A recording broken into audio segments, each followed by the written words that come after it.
Hello, everybody out there in comic book land. My name is George Serrano, aka The Don, and if you're listening to this, you could only be here for one reason, and that's a brand new episode of the Major Issues Podcast, brought to you by ComicBook Clique. And as you know, I am never alone. Sir, please introduce yourself. I am your local newsman that you do not recognize as that god flying through the sky, Gregory Thomas, aka GT Rebirth. GT Rebirth. I almost didn't recognize you with those glasses and that suit. It does a lot for me. I gotta tell you. It does. But you're dressed fancy because this is the 50th episode of Major Issues. Very inching closer and closer to that annual. Yes, yes, we that are. I cannot wait for. But we decided to do something a little special for this 50th issue. We, as comic fans, comic movie fans, members of the clique, and hosts of the Major Issues Podcast, get into quite a bit of debate amongst various topics that happen. Is that fair to say? That would be fair to say. Yes, the chat room is quite the interesting place. Yes, all the hosts of the Major Issues Podcast are constantly talking about books and films, and we've been recently talking about just the state of the DCEU and whether or not it has legs to continue, because we're hearing about Flash being Flashpoint, the Flash film being Flashpoint, and that still doesn't have a director, if I'm not mistaken. No, and now we're hearing that the Wonder Woman movie might be the Flashpoint if they decide to do that, because it's the only one that everyone liked, and they need to just keep her. And then you also had the weird Henry Cavill news about him maybe not being Superman anymore. The stuff with Ben Affleck about him maybe not being Batman anymore. Right, exactly. So it's you need to just hire nobodies who need the money and are going to stick around. But we're still getting the Joker film. We're still getting the Suicide Squad film. We're still getting the Gotham City Sirens film, which is apparently now Birds of Prey film. Right, and I mean, I would say that those films, particularly, not the Wonder Woman sequel, those are going to be kind of dark. Those are going to be, I mean, they're following villains for the most part. Particularly, yes. You know? We're still getting Shazam coming out pretty soon. But, well, yeah, Shazam is probably going to be the most lighthearted thing that we'll get, especially if they don't know whether or not, or when they're going to do a Flash film, which is weird because as comic readers, I would say that the most of us, as part of the Major Issues Podcast, are pretty excited for DC's Rebirth line. Yes. And this idea that they would be, I mean, they kind of gotten far away from it, but this idea that they would be bringing back the optimism, the hope, the light, yes, into the DC, into DC's mythos. And they don't. Jeff Johns and all his happy smiles. Right. They don't seem to be doing that in the films. And it has caused a point of contention between us because we've been trying to decide when that light went away. When did the DC universe, as far as the movies are concerned, when did that light start to dim? And I have definitively said that I think that the very first film in DC's extended universe, Man of Steel, is the film that where the sins. I can already see you getting. I can already see you wanting to explode. I am waiting for my piece. The sins. I think that the sins of Man of Steel, the things that they did, they did not see what the latent effects of choices that they made in the characterization of Superman in Man of Steel. They did not foresee what tremors it would create in the rest of the universe, and I believe in slanting the most straight and narrow character that you have. Everything else ends up being adjusted to that, and I think we ended up in a darker universe. Sure. But how do you feel about that? Whether or not most people would agree with it, and I can see why it wouldn't, but I want to bring up something about Man of Steel that I actually noticed as I rewatched it right from the very beginning, or rather, not even rewatched from the beginning, as I rewatched the trailers for it. Okay. And a lot of people do allude to is that a lot of this does stem from the success of the Dark Knight trilogy and the direction they took with that film. Right. As I watched the trailer for the Man of Steel movie, I remember that now we all look at it as sort of the Snyderverse. Mm-hmm. This is the Zack Snyder vision and the ramifications of the Zack Snyder Zack Snyder vision. Yeah. When the trailers first came out for Man of Steel and all the information first came out for Man of Steel, Zack Snyder was not the name people noticed. It was Nolan, wasn't it? It was Christopher Nolan. They said, oh, Christopher Nolan is working on Superman. Christopher Nolan, who made the three potentially the 3 greatest Batman films we've ever seen, Right. is getting on Superman. This might be amazing. And it's also accompanied by the bombastic score Yes. of one Hans Zimmer, who scored the entire Dark Knight trilogy. Yes, he did. So it almost seemed to have the hallmarks of a story we already just saw, and that was tremendous. Yes. It was great. People we had faith in now to do something that we believed in, and for people who are aware of the inner workings of movie making, you had Zack Snyder, who had just come off the success of 300, and to a smaller extent, the Watchmen film. And to a smaller extent, Sucker Punch. Yes.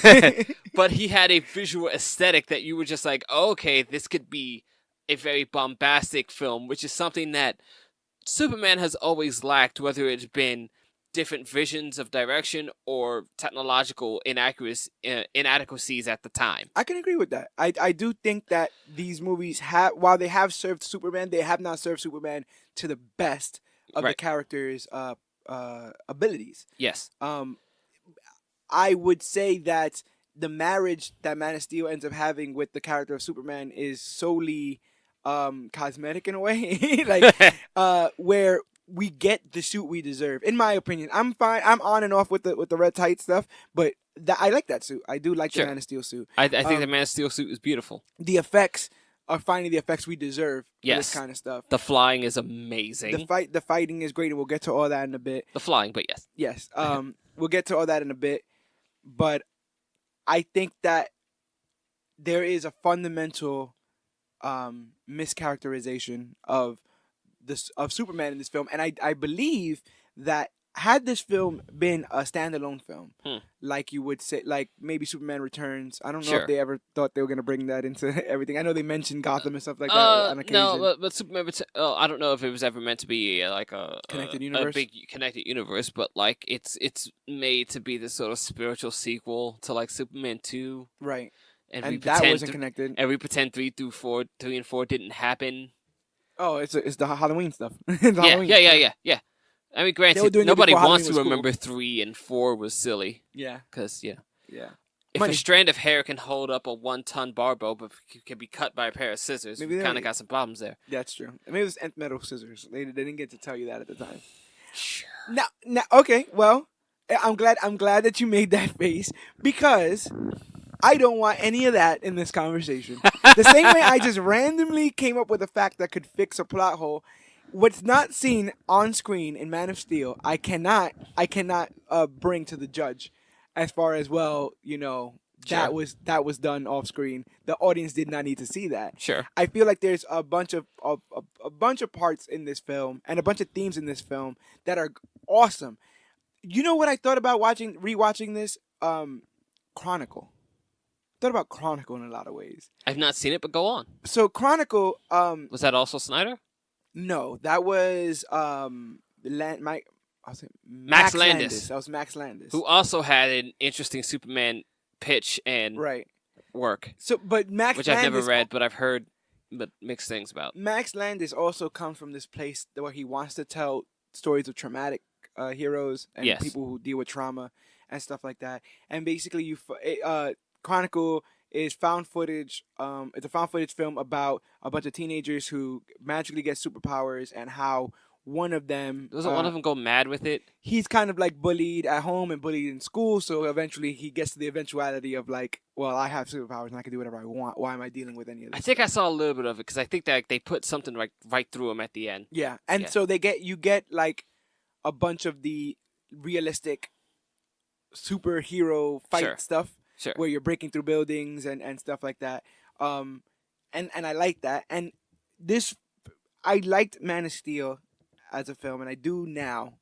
Still, I have to say that. I'm going to be saying that a lot of times in this episode, because I don't want anyone to think I'm a Man of Steel hater. I did not hate this film, but a lot of people have become Superman fans because of this film. Sure. And I wonder, like, with any other characterization of somebody, let's say they decided that Captain America needs to start cursing. He just needs to F this and F that and mother F this. And then people are like, Finally, a Captain America I can relate to. Well, they did spend an entire movie making fun of the fact that he doesn't. Right. which then serves to tell me that you can make somebody straight and narrow. Sure. Just if the world isn't straight and narrow, then the world would take issue with it, or at least express like that's kind of weird. Like we don't do that anymore. Right. That happens in Donner Superman when he says something like that's swell, and she's like, people don't say swell, bro. Like what are you doing? Yeah. What are you doing out here? You want some cocaine? Because that's what they were doing in the 70s. Right. Yeah. Why were they afraid to make Superman straight and narrow, the good guy, the Boy Scout? Why do you think that? I wouldn't say maybe fear is not the right answer because we'll get into fear in a bit. but why do you think they felt the need to reinvent Superman? We had a little bit of a conversation off air about Superman's image in pop culture. You want to talk about that a little bit? Yeah. So I mentioned that there are a lot of people who have a opinion or a vision of Superman that does not actually come from experience with anything Superman related. Yeah. There's a peripheral experience with Superman because like it's a character you can't possibly get away from because it's still so deeply rooted in pop culture. Yes. There are people out there in the world who have never read a Superman book or ever seen a Superman film in their life, but they have the tattoo on their arm. Mm-hmm. You know, because it stands for something, whether it's strength or something that they recognize or relate to with it. But also a lot of the times you get things that are just you get ideas that are very influenced by pop culture around you. Right. So if you don't have any direct history or experience with Superman, but you enjoy watching Robot Chicken or Family Guy, that is the vision you have of him. The stuff they make fun of about him being a good guy and a Boy Scout and him wearing his underwear outside of his outfit. Yeah, and he really is the butt of jokes when it comes to that because he doesn't waver, at least in comic book portrayals for the most part. Only above Aquaman. Yeah, he sticks to his morals. But yeah, the zeitgeist in pop culture is crazy because sometimes I end up trying to sit here and debate myself on whether Christopher Eccleston is as good of a Doctor Who as David Tennant. Sure. I've never watched Doctor Who. I've never seen a single episode of Doctor Who. But I know that both of those men played Doctor Who. Well, how do I know that? Because it's everywhere. If it's popular enough, you don't have to be in it to know about it. Right. And then we talk about that when we talk about people like LeBron James or John Cena or certainly like these people have to break through to the mainstream. My James Bond is Pierce Brosnan. I've never seen the other ones, but I know Pierce Brosnan and to a degree Daniel Craig, and I prefer Pierce Brosnan. Yeah, and that's just that's my version of it. Despite the fact that many people will tell me that Sean Connery is the best one, or you know. People have made assumptions about things like The Walking Dead, like Game of Thrones, anything that has reached a massive level of fans. Mm-hmm. There's always going to be people who think that they know what it's about from a distance and say that's not for me. Peripheral opinions on it. Yeah, and say that's not for me. And I feel like for a lot of people, Superman falls into that category. 100%. That's not because it's an inescapable, how do you say, archetype.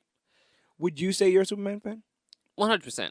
Okay. What were you a Superman fan prior to films? Were you a Superman the animated series watcher? I was a big fan of Superman the animated series. Yeah. Okay. I always said the first podcast I did, we all had fun with the fact that I was really I had fun with the theme song because it's like it says his name through it, the way the cadence goes. Yeah. I was introduced somewhat to the old Max Fleischer cartoons. Yeah, those are good. Which was real fun when the DC Universe came out. I was just like, oh my god, I haven't seen these in ages. Yeah. And they're classy. Yeah. They're little classy cartoons. I really There's no dialogue, but he just does Superman things and it's fun. Yeah. I've always been a fan. The first comic I ever read as a child, because my father was a comic book collector, was The Death of Superman. Okay. Because he had a long box and I'd go through it and it was just like nothing ever really stuck out to me particularly, but then I pulled this book up and it's like the Death of Superman. And I was just like, yeah, the bleeding S and everything, and I was just like, what do you mean the Death of Superman? Can't. Yeah, how does this happen? Must read. Yeah. So Superman has always been a big part of my I guess, of my life, you could say. Yeah. Like, I always wanted a Superman shirt like everyone else did. Didn't get it until I was a freaking adult. Right. Anything Superman related that came out, I gave it some of my attention. And I was the same as everybody else when we had the big superhero cartoon boom. I watched most of them. Right. Superman was a big part of that, especially once they mixed Superman and Batman together. And there's like, sure. So was Man of Steel a premiere night movie for you? I don't believe it was premiere, but like it was first week. Yeah. Because real life and work. That's But true. No, you're right. but definitely like a first run. Okay. When I first saw the trailers, I was super hyped. Yeah. But like I was super hyped when the trailers for Superman Returns came out. Yeah. And they had some really cool trailers. I was just like, and the movie was a little flatter than that was, but it happens. Yeah. What can you do, right? God bless you, Brandon Roth. You tried. I did not see Man of Steel for a while. No? Yeah, because I still had the idea that I thought I knew who Superman was, and I wasn't.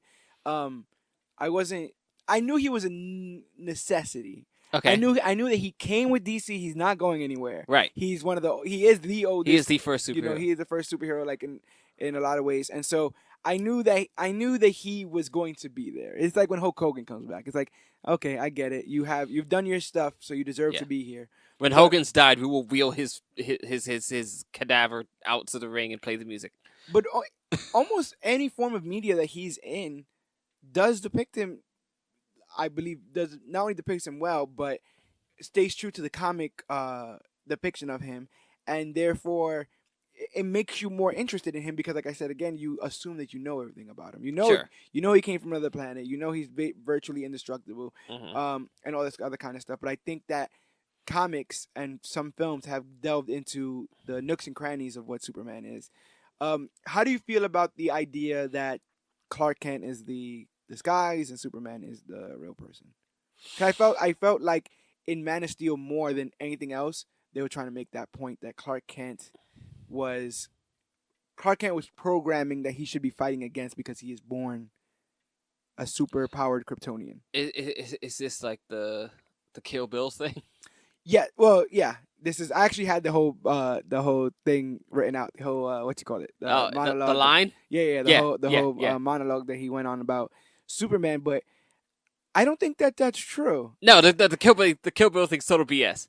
But when I heard it the first time, I was like, oh, this makes kind of sense. And then I was like, no, wait a minute. I think it's more than that. And I think that the Man of Steel film takes from that idea. That's the thing to me about it. The Kill Bill outlook, and I don't think it does, but the Kill Bill outlook is absolutely, to me, a peripheral opinion. Okay. You took something, and you probably heard it from somewhere else, and you were just like, I agree with that. It makes sense to me, even though you don't know much about the character, and like you've probably never actually heard him speak. Right. Or heard him talk, or hear people talk about him. Right. So you get this peripheral opinion that, as Kill Bill says, it's like, Clark Kent is a Superman critique of the human race because he's clumsy and weird, and he doesn't know how to talk to women, and he can barely keep his clothes on. He's just this lumbering like oaf. Yeah. But none of that is true, and the entire crux of it is that Clark Kent and Superman are essentially one and the same. He's got a bit more confidence as Superman. Yeah. Because a lot of us have more confidence when we in our own skin. And also when we're able to portray a level of strength that we can't do in real life. I see that. It's the Spider-Man under the mask situation. Yeah. Yes. But other than that, they're very much the same person in that they both have the same level of respect and adoration for humanity. Yes, I agree to that. Now, I think that one of Man of Steel's fundamental issues is that we don't have that respect for humanity. You don't think so? This film. And this is just my opinion. Okay. But I want to talk about all that, and I want to, the floor is open. This is a discussion. No, absolutely. So I have written down here: can humanity be taught? Do you have to be born on this planet to be a human? Because we're the only ones that, like, to our knowledge, we are the most intelligent race. Sure. currently, right? With lack of proof, It's really the Dolphins. it would be the Dolphins. So They're long, not and thanks for all the fish. they're not going through like the stuff that we're going. I don't think they elected a reality show Dolphin as president. So. No, but when the bad things happen, they're gonna up and leave, and they'll be the first ones to know. I mean, when they start walking upright, that's when we need to be worried. Oh, yeah. These Dolphins are With coming. lasers. Yes, these Dolphins are coming. But I was questioning that because it's the idea of humanity, and I do think that Superman has to have a love affair with humanity, being on the earth as long as he is. So I looked up humanity. Humanity has two definitions: the actual human race, right? Sure. Humanity, Yeah. human beings collectively, mankind, all that kind of stuff. Mhm. But synonyms for humanity are like compassion, brotherly love, sympathy, things that I would say Superman has, right? Like tolerance and kindness and consideration.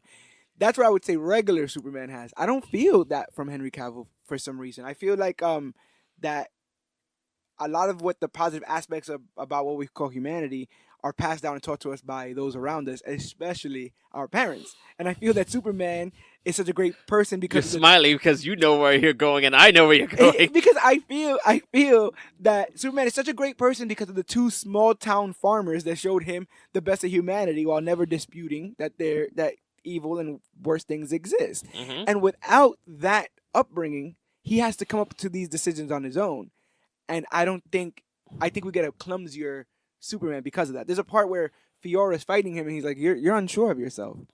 I don't feel like that uncertainty would be there if it was instilled in him at a younger age that humanity is something precious, or the single life is something precious. They do the whole big fight with Zod, right? Mhm. And without getting into too many details, a lot of people were like, there's too much damage. And then what's also said is the Avengers thing of like, well, if he didn't do this much damage, the entire world would be terraformed and stuff. And I get that. I get like Terrified. yeah. I get that. Terraformed. So I get the kill thousands to save billions aspect of it, but I feel like that takes away from Superman. I feel like that's a Batman logic for what he does, right? Like, yeah, this kid that I'm carrying around with me is gonna be scarred for life, but Gotham will be safe, so it doesn't matter. And when Superman stops worrying about the individual, and it's all about just the greater good, I feel like that's a mischaracterization. I disagree that he doesn't worry about the individual, because when you get to the Smallville scene, he tells everyone to get inside. He's telling everyone to like get out of the way and move. This is gonna be bad. Yeah. Like he's trying to help those people, and he's compelling those people to get out of the way because this is going to be bad. Yeah, You but know? I feel like a real Superman would have made sure everybody was out of the way, or took it somewhere where he wouldn't have to worry about, hey, can you guys go inside because these aliens are about to really throw down. There's out two here. of them. Yeah, and he's not acclimated to his powers. No, or his thing. This is Superman Begins, and it's also Superman Arrested Development. I feel like he has his development as a man, as a human, is stunted because of the fear, the pure, unadulterated fear that Pi Kent has instilled in this poor young, just wanted to be good alien boy. I have an issue with the characterization of the Kents. I don't know if that's ever been expressed on this podcast. I'm pretty sure it has because we briefly touched on it when at the Superman Action 1000 episode. Yeah, I think we said we were gonna do a Man of Steel episode. We'll have a conversation one day. Yes. Yeah, we decided to branch it out bigger to just the idea of Superman, because Superman also this Superman and his characterization also extends to Batman versus Superman and extends to Justice League. Sure. And so I think with the podcast thing, first of all, we delved into a lot of research material for this kind of stuff. We listened to podcasts from the creators. We listened to people reviewing the film, good and bad. We looked at all sorts of angles. Superman's history. You've read some Superman comics. Yes. That touch on this kind of thing. But one of the things that stood out to me is the fact that David S. Goyer, the screenwriter, I believe, for Man of Steel, yes, he thinks that the names Ma and Pa Kent are anachronistic and old-fashioned. Like Mom and Pop, like it's also sort of like it has this southern ring to it, where it's just like Ma and Pa. But if you live in the South or the Southern, like when you start, I feel like when you start unscrewing those things, it is a how do you say, a name that's sort of like or rather a title that sort of circles itself into a very particular thing instead of just like, their names are Jonathan and Martha. Yeah. Granted, the Martha thing becomes a crux they will stand on till the end of time in the next film. Maybe that's why they didn't kept calling her Martha, or they try to keep that Martha thing afloat instead of Ma and Pa. But Ma and Pa to me screams that small townness, and I get the idea of perspective. If you've never seen a small town, Sure, it's alien to you. It's as alien as a Kryptonian to you. It Right. does, and in some ways, it doesn't exist. Those small town values don't exist anymore.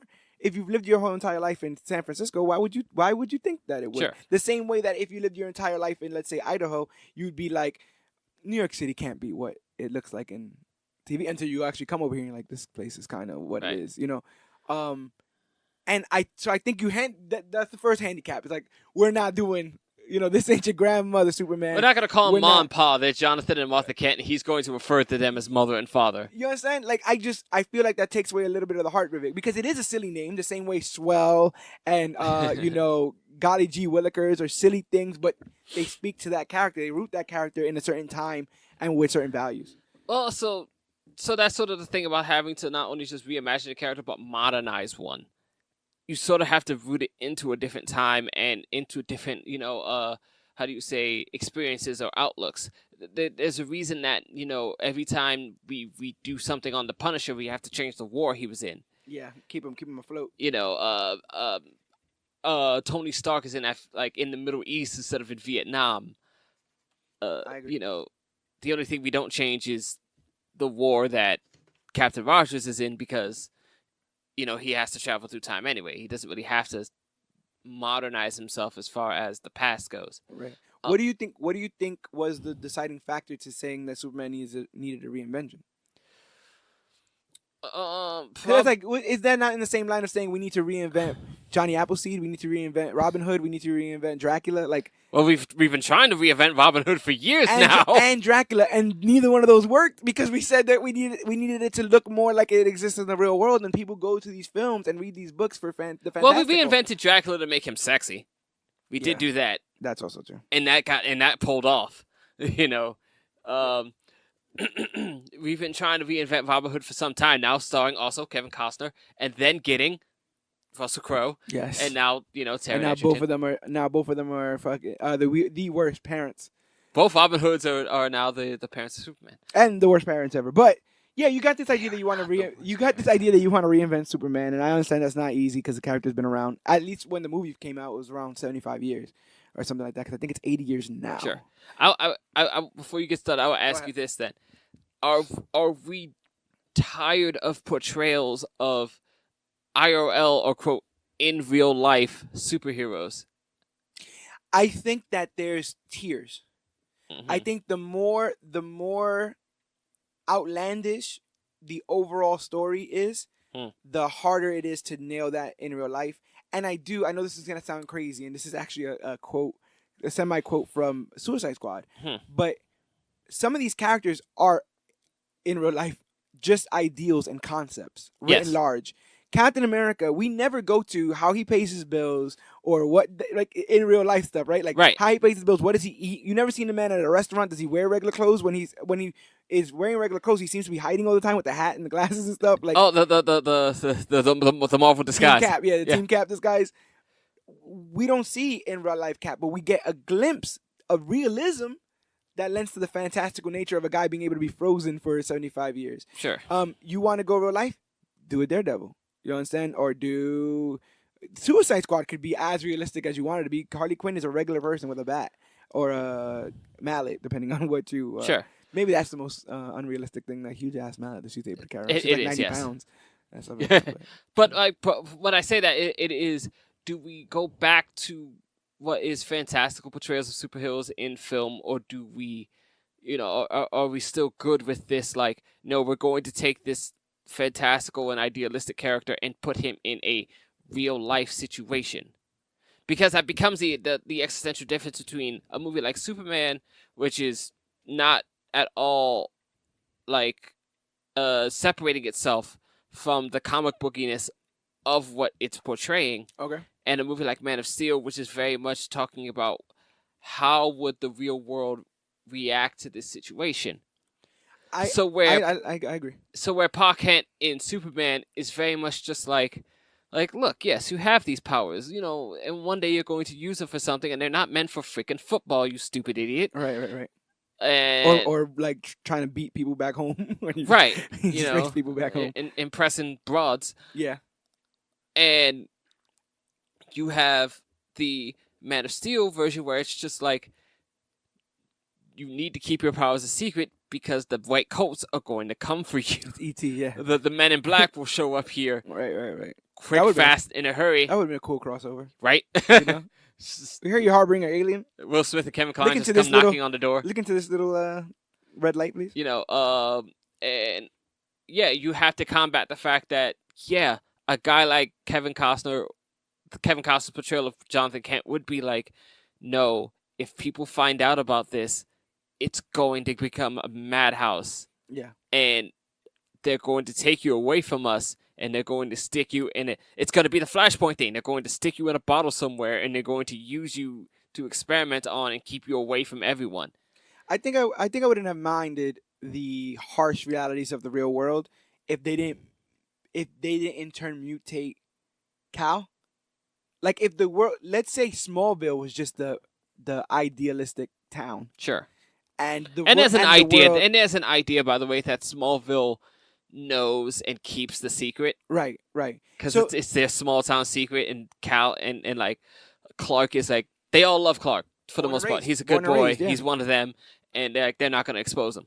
There's a reason why they rolled the dice. We had 50 states we probably didn't have. We had like 48 maybe, and then 39. Yeah. But there's a reason why the man lands in Kansas. Yeah. He could have landed anywhere. He could have landed in a beach. He could have landed in, on his own island and been one time he landed in Russia. And we saw what happened there.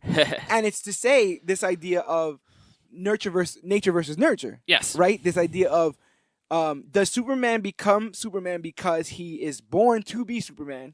Or does Superman become Superman because he is raised with good values and applies that to the gifts that he already has? Which I always thought it was the latter. I feel like Man of Steel's telling me it's the former. It's he is Superman because he is born Superman, and he is born with this glorious purpose / glorious burden that I feel like they placed on the shoulders of this man. So when you get to BVS, he's like frowning when he's saving people. He's like, oh, again? A fire again? A rocket again? Meanwhile, they're intercutting that with like, we don't even need a Man of Steel. Why does they even Man of Steel here? And I'm like, damn, like I get that this world is jacked up. I get it. I get that this world has done some ridiculous things, but I feel like... And in Batman v Superman, these are probably the questions the people would ask if there was a Superman. I think that some people would ask that, but we need the other half. Where's the other half of the world? The entire world can't say... there's an instance where Pete Ross is saved in Man of Steel, right? Mm-hmm. And the mother... They made it seem, John Kent made it seem to his 13-year-old son, and he has the worst conversations with this kid, by the way. I will get into that in a second. He does not. He does. I'll get into that in a second. But he has a conversation with, where he says, like, Pete's mom saw what you did and she's scared. She didn't say she was scared. She said it was an act of God. She honestly believed that something more divine was here, and he turned that into fear. He walked up to his 13-year-old son, said those kids probably should have died because the one kid that you saved maybe should have died. Is there a difference between maybe and probably? Clark asks if he should have just let him die, and he reluctantly says maybe. Because he doesn't have the answer. He doesn't. Because he knows saying that, he can't say yes because he knows what that means. But he also knows that saying no means go willy-nilly with your powers, and we don't want that. I also believe that I think that that's actually realistic as hell. Yes. The fact that parents will be put in positions with their children where they will not know the answer. Mm-hmm. I don't think you then tell your kid you don't know the answer. I think that you have a moral responsibility to, no matter what outlandish situation your kid comes with, where he's like, me and my friend adopted an alligator and then we didn't know how to feed it, so we killed it. What do I do? Like, I get that in your head. You're like, I don't know, but you have a moral obligation to lead this kid on the right path. You don't get to say things like, you could be bad or you could be good. It's up to you. Like, in what world does a parent say that to somebody? That doesn't get said. There's a point in this film where I feel like John starts treating Cal like he is an alien. Like he is, like... Well, isn't that also the moment he reveals it? Yeah, well, he reveals the whole thing. The pod and everything. But when does that kid stop being the one that you changed, the one that you bought pencils for his first day of school, the one you got his first haircut with? When does that kid not become the one that you put the arm around when you're having this discussion with him? The hug in this film comes when the kid basically cries out and says, "Can't I just keep pretending to be your son?" Because at that point he's like, "Why are you putting all of this on me?" The burden. And it's a weird thing because they both fucking do this thing. I call it the burden of destiny because JorEl explains that the symbol of the House of El means hope, right? Yes. But I feel like he incorrectly then thinks that Superman should stand above mankind and be that hope. And I think that Kal much rather stand amongst mankind and be that hope. He wants to be human. He wants to be with us. He doesn't want to be in front of the line going, "I know the way," because I think in realistic fashion, he doesn't know the way. He doesn't know what society should do next. He just knows what values were given to him, which are the goodness, tolerance. Those things should be there. But I don't think in any other depiction but this one does he stand in front of everybody, turn to us and say, "This is what you're supposed to be." I think humility is a big part of Superman and his characterization. This idea that, "No, ma'am, it's okay." You understand? Like this idea, like, I know I could kill all of you, but that's not what I'm here for. I am one of you. I want to be human. I love humanity. I want to be human, and so I'm going to try to be the best that humanity can offer. Not to teach you a lesson, not to wag my finger in your face and go, "This is what you guys should be doing," but to say that if he can do that, if he can honestly believe that, if he can practice restraint. Because we all get angry. We all want to hate the world and hate people and act malice towards those who've acted malice towards us. I feel like he is better than us because he shows restraint. So when you get to a point where someone does something bad to him in Man of Steel and he has to get them back, I'm like, I bump against the wall there. I bump against the idea that Superman would be petty. Now, in a real life, maybe situation you would, but I feel like you're mangling a 75-year-old character to fit your, "Well, this is the real world. Well, this is the real world. Well, this is the real world." Where I much rather see how the real world acts, not when an alien shows up, but when somebody says, "You can all be a little bit better if you just had faith that we could be a little bit better." And I would love to have seen society rub against that. Some of them go, "He's right," and some of them go, "Well, he's an alien. What would he know?" But we don't get any of that. We get, is he a god? Or is he a god to kill us all, or is he not a god? And we get to a point where we have another well-known hero dragging him across the floor, going, "You're not a god." And I'm like, that's not the question, whether or not he's a god or not. And I guess, like you said, in the real world, people have deities. Deities have existed in I was gonna say fiction. That's dangerous to say. Yes. Deities have existed in religion for quite some time, but I don't think that Superman necessarily wants to be viewed as a deity that stands above everybody. So I'll attack that on a few fronts since we got Okay. off on a lot of points there. Yes. One, wouldn't you argue that Jor-El is essentially the same in both of them, though? I would say there's a point in which they almost have the same dialogue exchange. Sure. Him and Lara, where she's like, they'll fear Well, not him, him and he's yes. he's like, "No, he'll be over them," and she's like, "Well, he'll be alone. He'll be never alone," or whatever. They do that. But what's weird is that I feel like there was I feel like they overcomplicated the origin.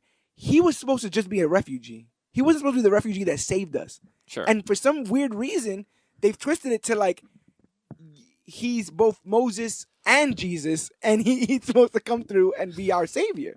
And that was weird for me because I was like, I don't remember that characterization.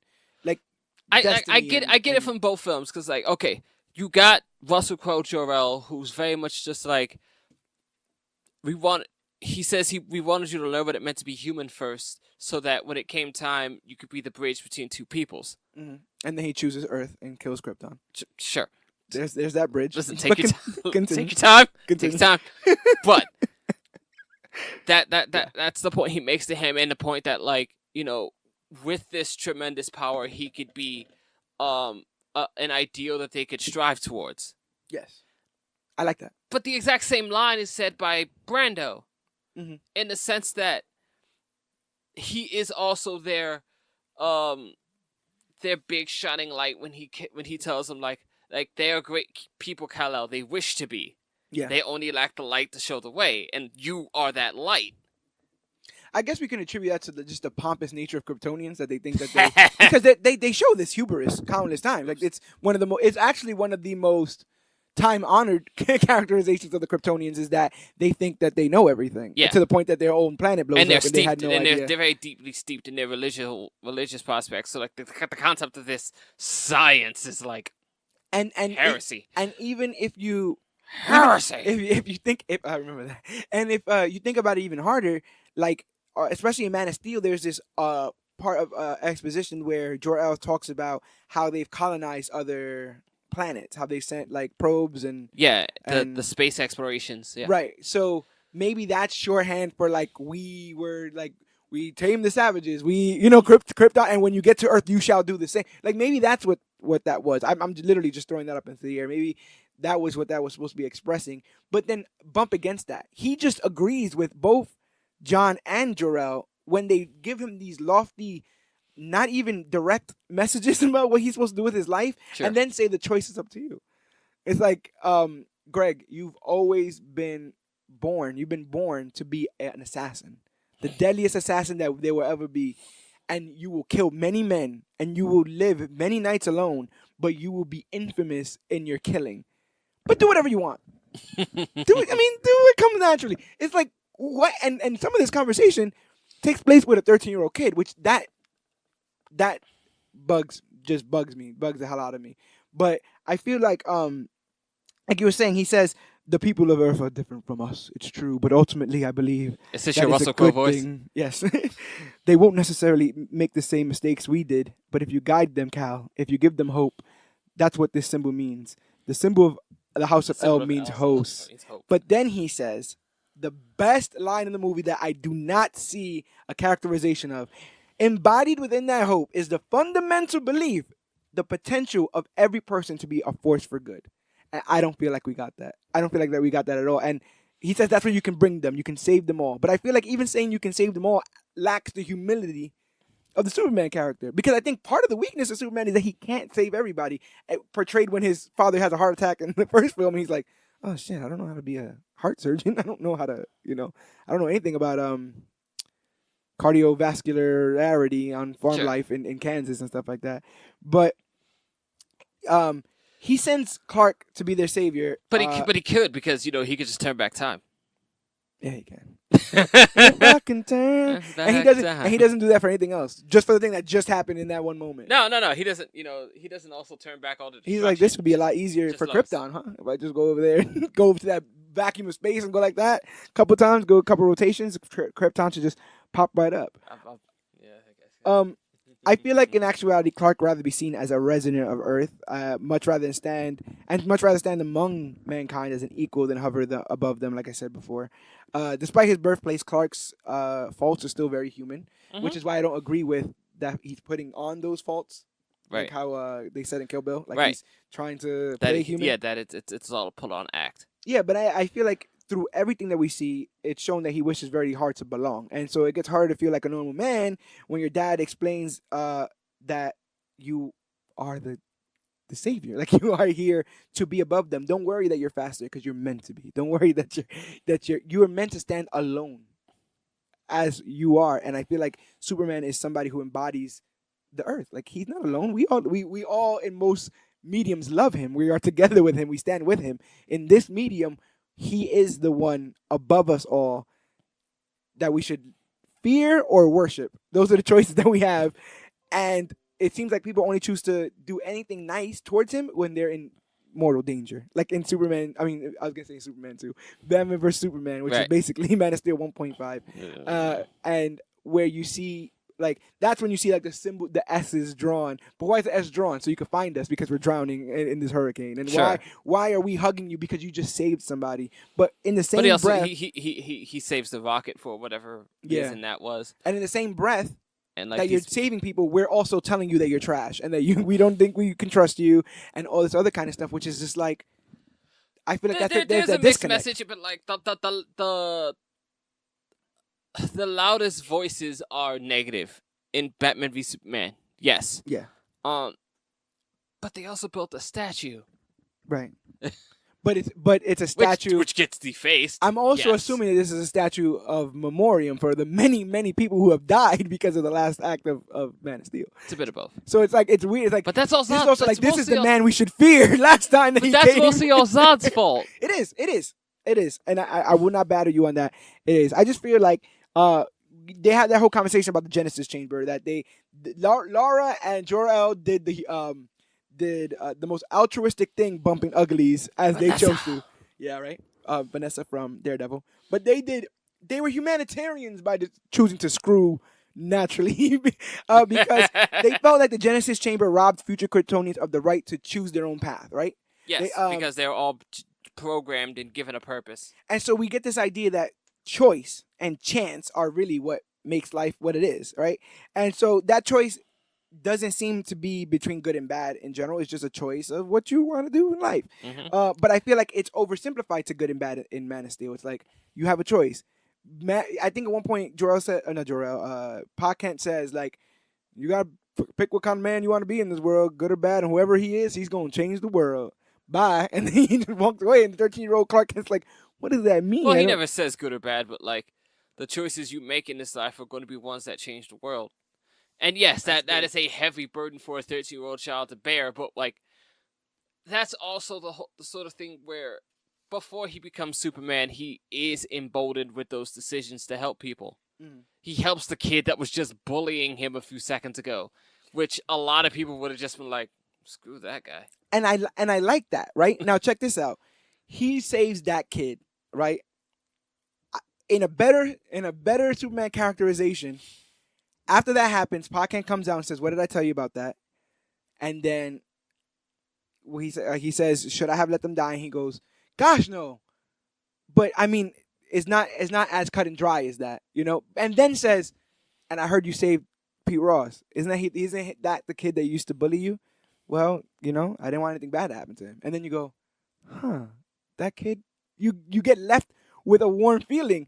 The conversation, I felt like after he says that you probably shouldn't have let them die, whatever, he does the whole thing again of like, he literally says to his 13-year-old son, "Didn't you see how Pete's mom reacted?" Mm-hmm. But why? Because people are scared, son. And you don't do that to your son. You comfort him. And I don't understand. Like I said, maybe the disconnect was written to be once Clark started acting like an alien, his adopted father, started treating him like an alien. And if that's the case, I would have really liked and understood that. And maybe Ma Kent somewhere in the film could have been like, I don't know, once you started acting like that, John just kind of kept a distance because he felt like one day you were just going to get away from us or something like that. But they have the bully scene, right? Mm-hmm. Where they're fighting in front of his father, basically, and they don't realize his father's there, and they turn around, they're like, "Oh snap, there's Right. John Kent." But when all that's done, he goes, and Clark is like destroying the metal railing behind him. "Yeah." So John Kent goes, "Did they hurt you?" And he goes, "You know they can't." And then John Kent goes, "That's not what I meant. I meant, are you all right?" And then John Kent goes, "I wanted to hit that kid. I wanted to hit him so bad." Pause. What do you say as a father after that? I know you did, but that's not the right thing to do. What does John Kent say as a father like that? I know you did. I mean, part of me even wanted you to do. No. You come on, John. You can be better. This is a child. But what does he say after that? But then what? Would it make you feel better? You just have to decide what kind of man you want to grow up to be, Clark. Because whoever that man is, good character or bad, he lays it. That's the simplification. Mm-hmm. You are gonna be good or bad in this world, 13-year-old kid. Make that choice because he's gonna change the world. Again, humongous burden. And I'm just like, why are you doing? And they do that when he sees the ship, when they do the whole like, we're gonna reveal that you're an alien kid because I think, what did he say? He says, "Where did I come from?" or something like that. And they open up that big ass barn.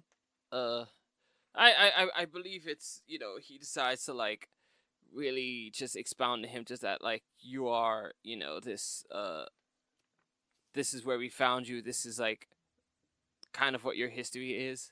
Yes. Oh, and I showed this thing to a metallurgist. Am I saying that? Yeah, and he's like, it's not from here. And then I killed him. No.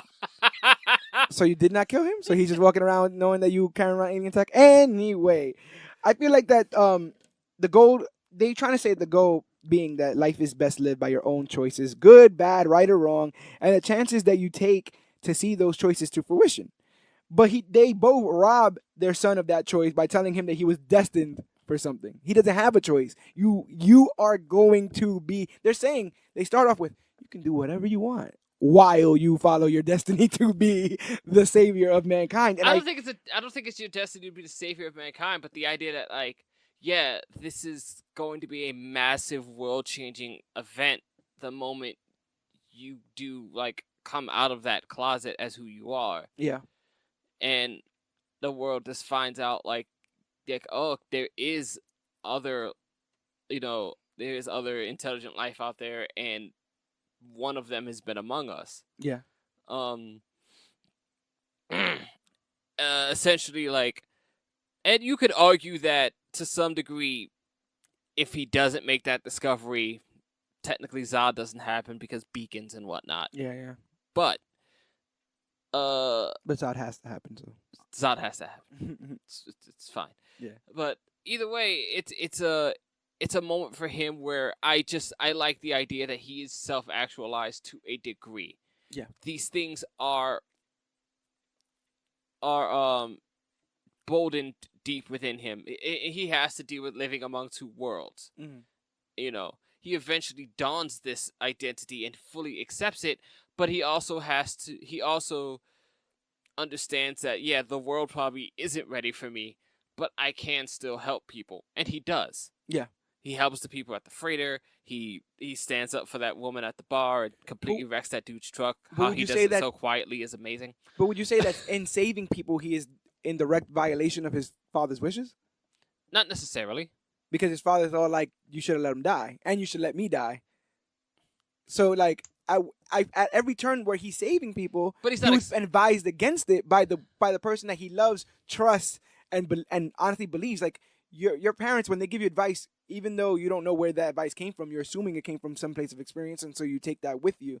Once his father dies, then he's saving people all willy-nilly because there's no one to be like, we saw you at the freighter, we saw you at the, we saw you here, we saw you at the bar with that truck, and all that kind of stuff. There's a scene where Lois Lane has pictures of him saving people all willy-nilly. That fear of exposure is still out there. Does she have pictures, or does she just have a picture of him? She has like a picture of him like doing one of these, like when the Bigfoot gets caught and he's like, "Oh shit, they found me."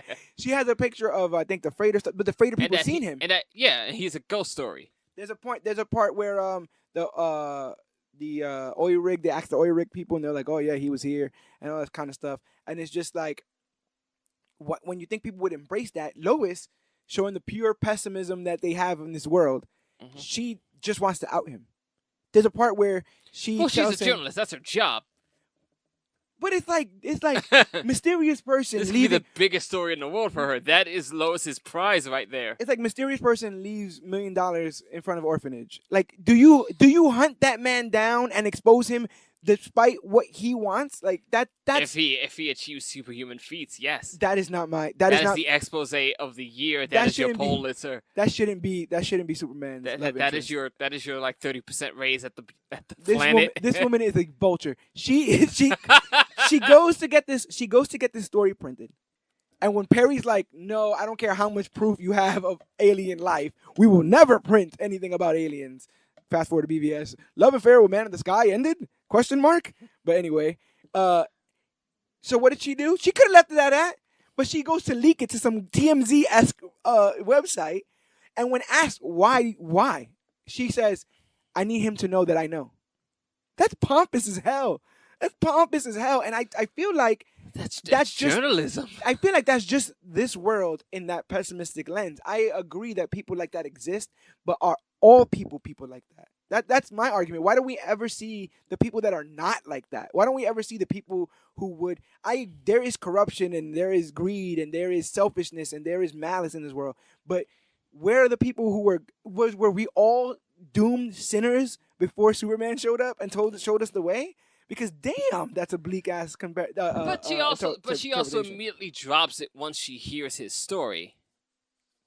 Yeah, but after she follows him to a spaceship, and you know what I'm saying? No. That's when he finds her at the gravesite.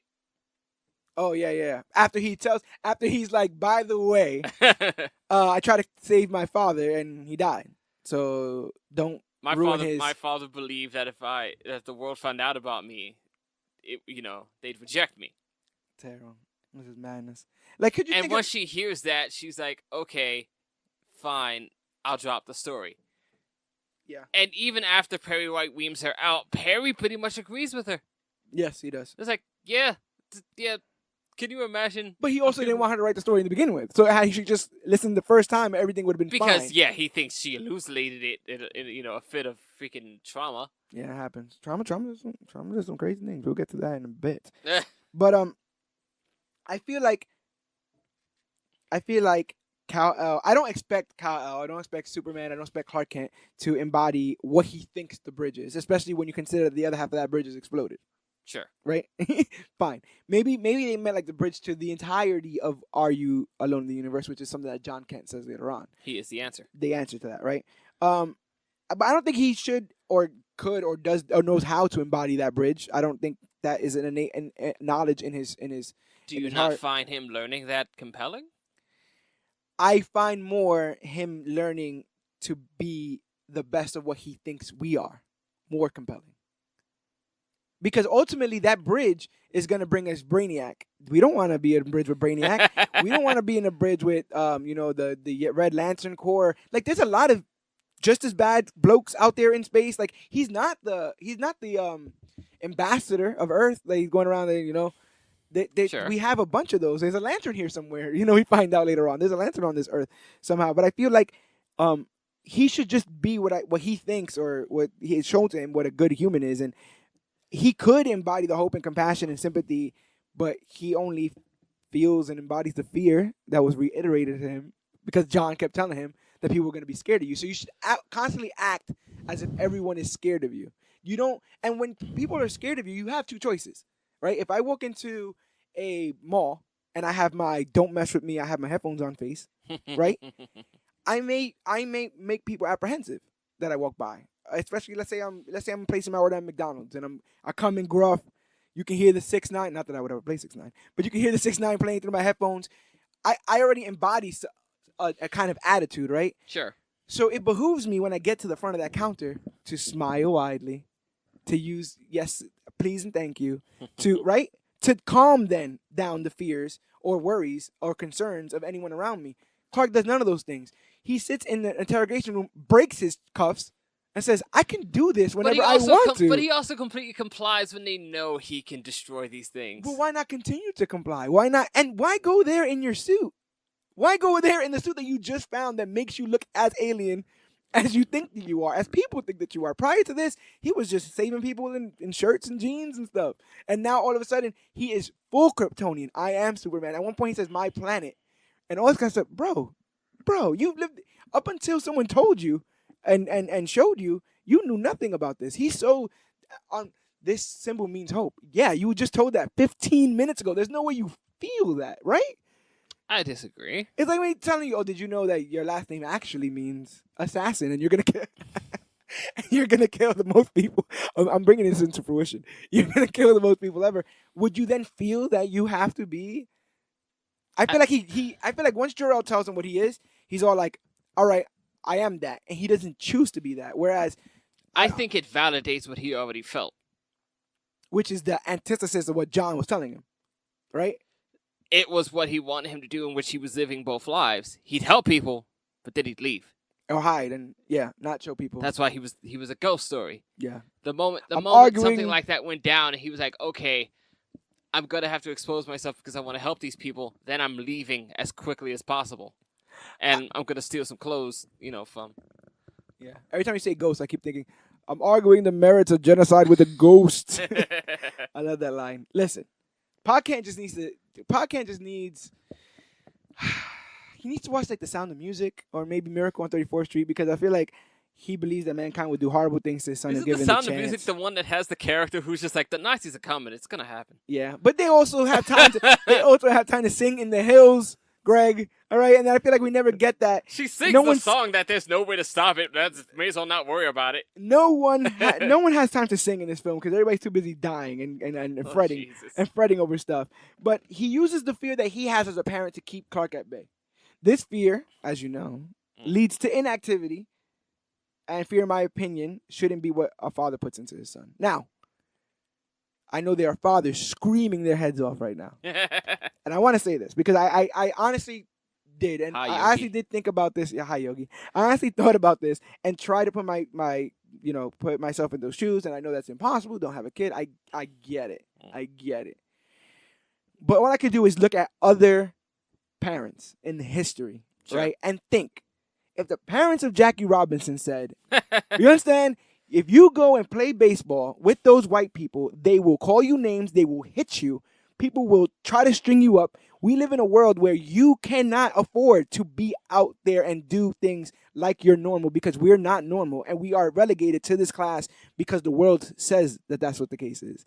Or anybody who has a child in the closet, do they not fear what the world will do once? Now it's much more tolerated. It's much more of a widespread tolerance for it. Thank God. But 10 years ago, 20 years ago, 30 years ago, God forbid, hey, son, keep that under wraps because if people find out, people are going to do terrible things. And there have been hate crimes, But Jackie is also told people are going to do terrible things and you have to take it. Yeah. Because the long game is bigger than, fighting back. Is it not? And is Superman not about the long game? The guy's about to lift 1,000 when the world blows up and the sun blows it up next to it. Like, Superman is the long game guy. He is Tom King. It's my obligatory Tom King shout out. I feel like Superman, the character, is incredibly proactive. He is about the long game. And as Green I think Lantern, Jonathan Kent's about the long game because he's trying to keep his son out of the Flashpoint pod. I think Jonathan Kent is about his own selfish game. I think that I feel like his fear and his worry are something that he imparts on his child, which is unfortunate.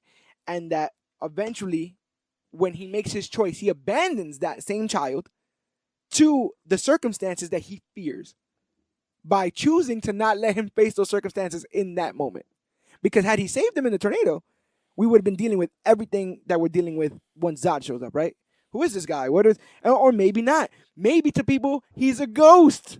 Maybe he grabs Ma Parquet and the dog and flies away, and everyone's like, "Oh, did you notice that guy?" It's not that fast yet. You understand?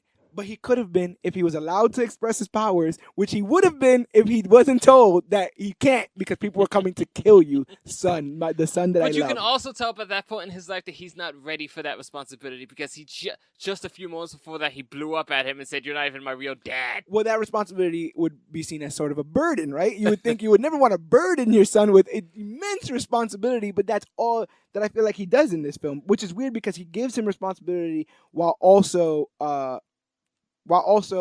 telling him he shouldn't act. You have a responsibility, but when Pa Kent says you can act, and then he basically commits suicide by tornado. So because if you have a choice and you choose death, that's suicide to me. He got hurt.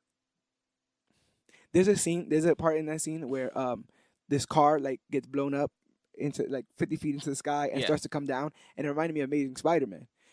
2, I think it was, where a cop car does something similar because I think Electro does something with it. Sure. And in the Spider-Man film, the car comes careening upside down, and right before it hits somebody, Spider-Man's there to save it because that's what a hero does. In this film, nope, it crashes right on top of John Kent's car because Clark is just on the other side looking because he's obeying his father. And throughout this film, he's just doing what people tell him, not necessarily what he thinks should be done. If he doesn't surrender to Zod, the world will kill him anyway, Well, or the as long world as will he die. looks, he's a teenager at that point. Yeah, Yeah. he's doing what his father told him to do.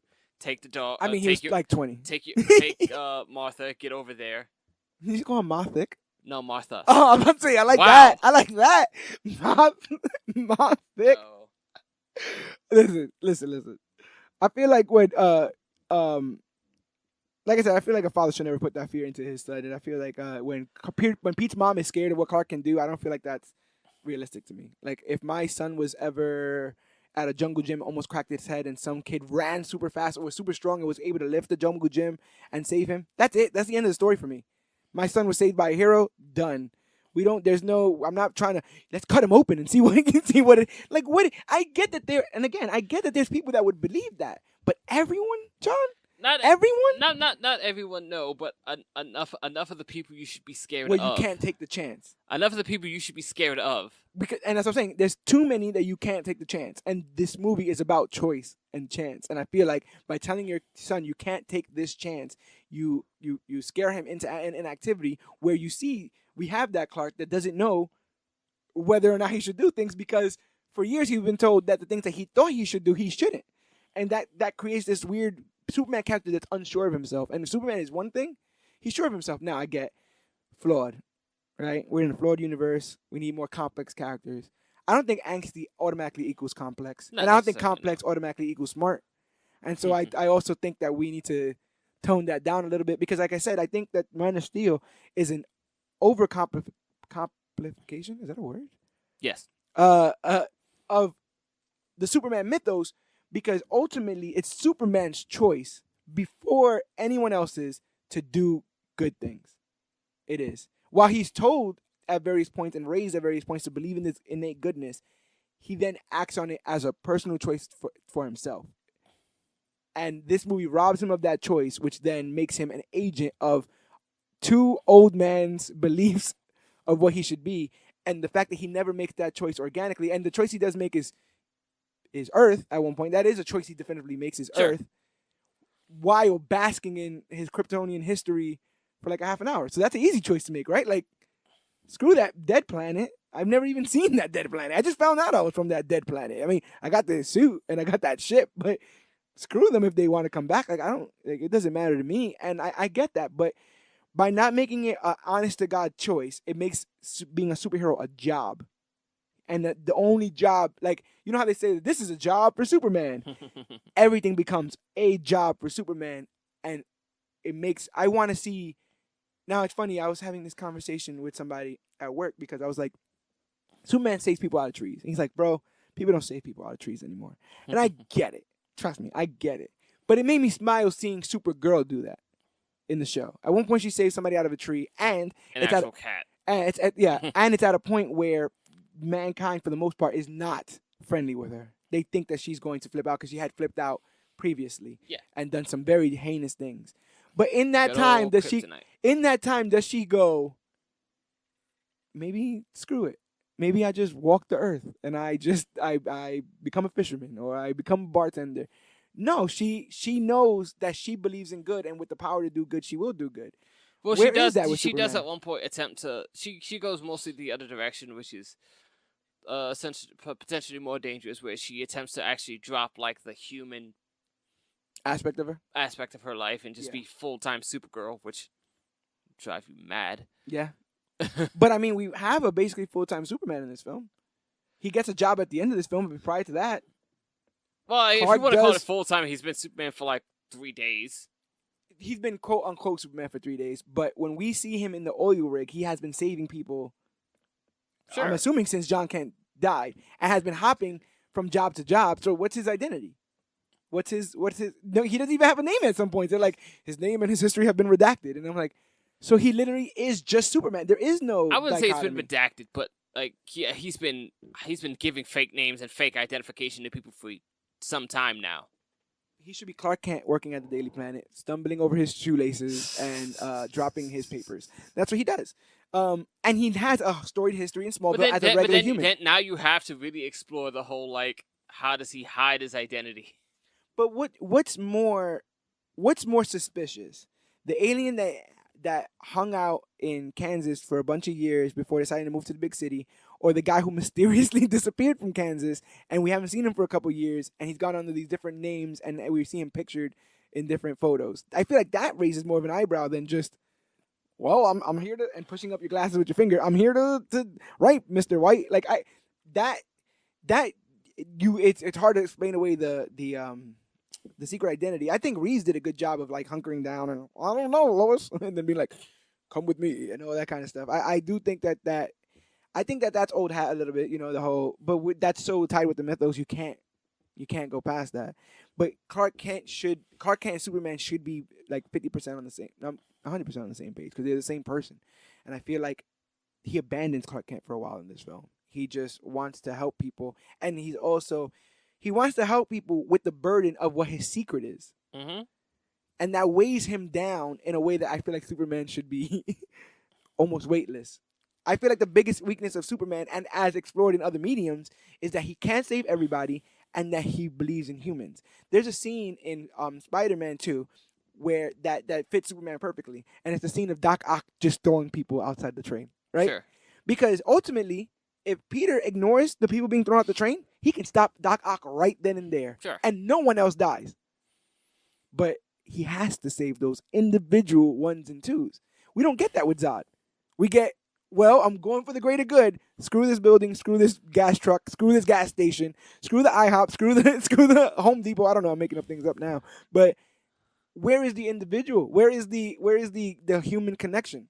Okay, so well, this works a few ways. One, we learn Clark has to learn a valuable lesson from one moment where he acts, and again, you have to look at this as it's Superman Begins or it's Superman Year One, Day One, whatever, where he's still very much a human, having human reactions and human expressions. Mm-hmm. So when you have the situation where it goes into the small town, the beginning of that whole thing is they threatened his mother and he freaks out.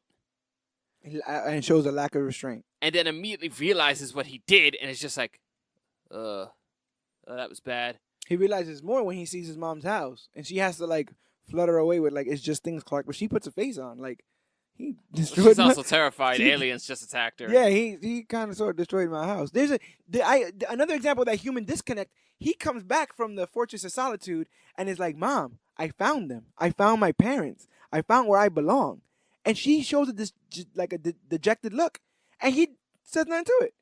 And then he says something like, oh, what's up? And she, like, goes on to a soliloquy about something else. But in that moment, it's, you're our son, Clark. Here is where you belong. A better Superman movie would have been like, I'm glad that you found that missing connection to your life, but you've always belonged here. But I get why that happens. But a few moments later, he says, he still calls her his mother. Yeah, but that's because his holographic mother never showed up and told him, I am Laura, and this is you. Well, he says parents too. You understand? I mean, but he never saw it. He never saw no Laura. He never saw that woman.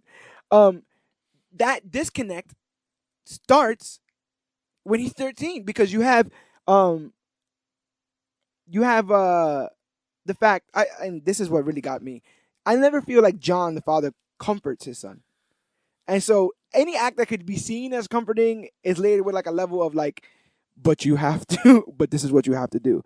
And so he's putting on all this unnecessary responsibility on Clark's shoulders. This whole like, don't do anything, but one day you'll do everything, but not now.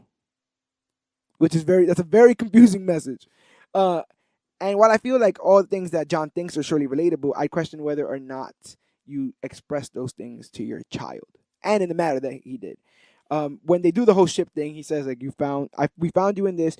We were sure the government was going to show up at our doorstep, but no one ever came. This was in the chamber with you. We took it to the metallurgist at Kansas State. And he said whatever it was made of didn't even exist on the periodic table. It's another way of saying that you're not from this world, Clark. It's not from this world, neither are you. You are the answer, son. You're the answer to are we alone in the universe? And I feel like there was warmer ways and comforts he could have added to that to say, this is your son. We're not talking about him sugarcoating it for a neighbor or sugarcoating it for like some stranger.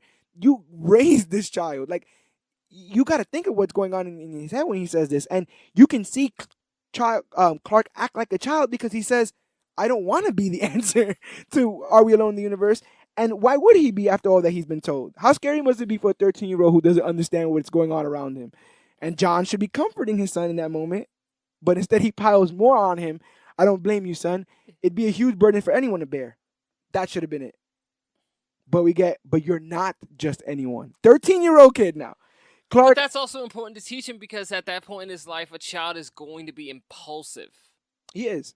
And you have to teach him to not be. So you try your best not to be. And so you have to give him a North Star. You have to give him somewhere to point. So to say don't be impulsive but make your own choices is that doesn't give you a direction. It just says he puts his hands up to not take any responsibility to what Clark does in the future because those were the choices that Clark made, and it doesn't matter anyway because he was destined to be something greater.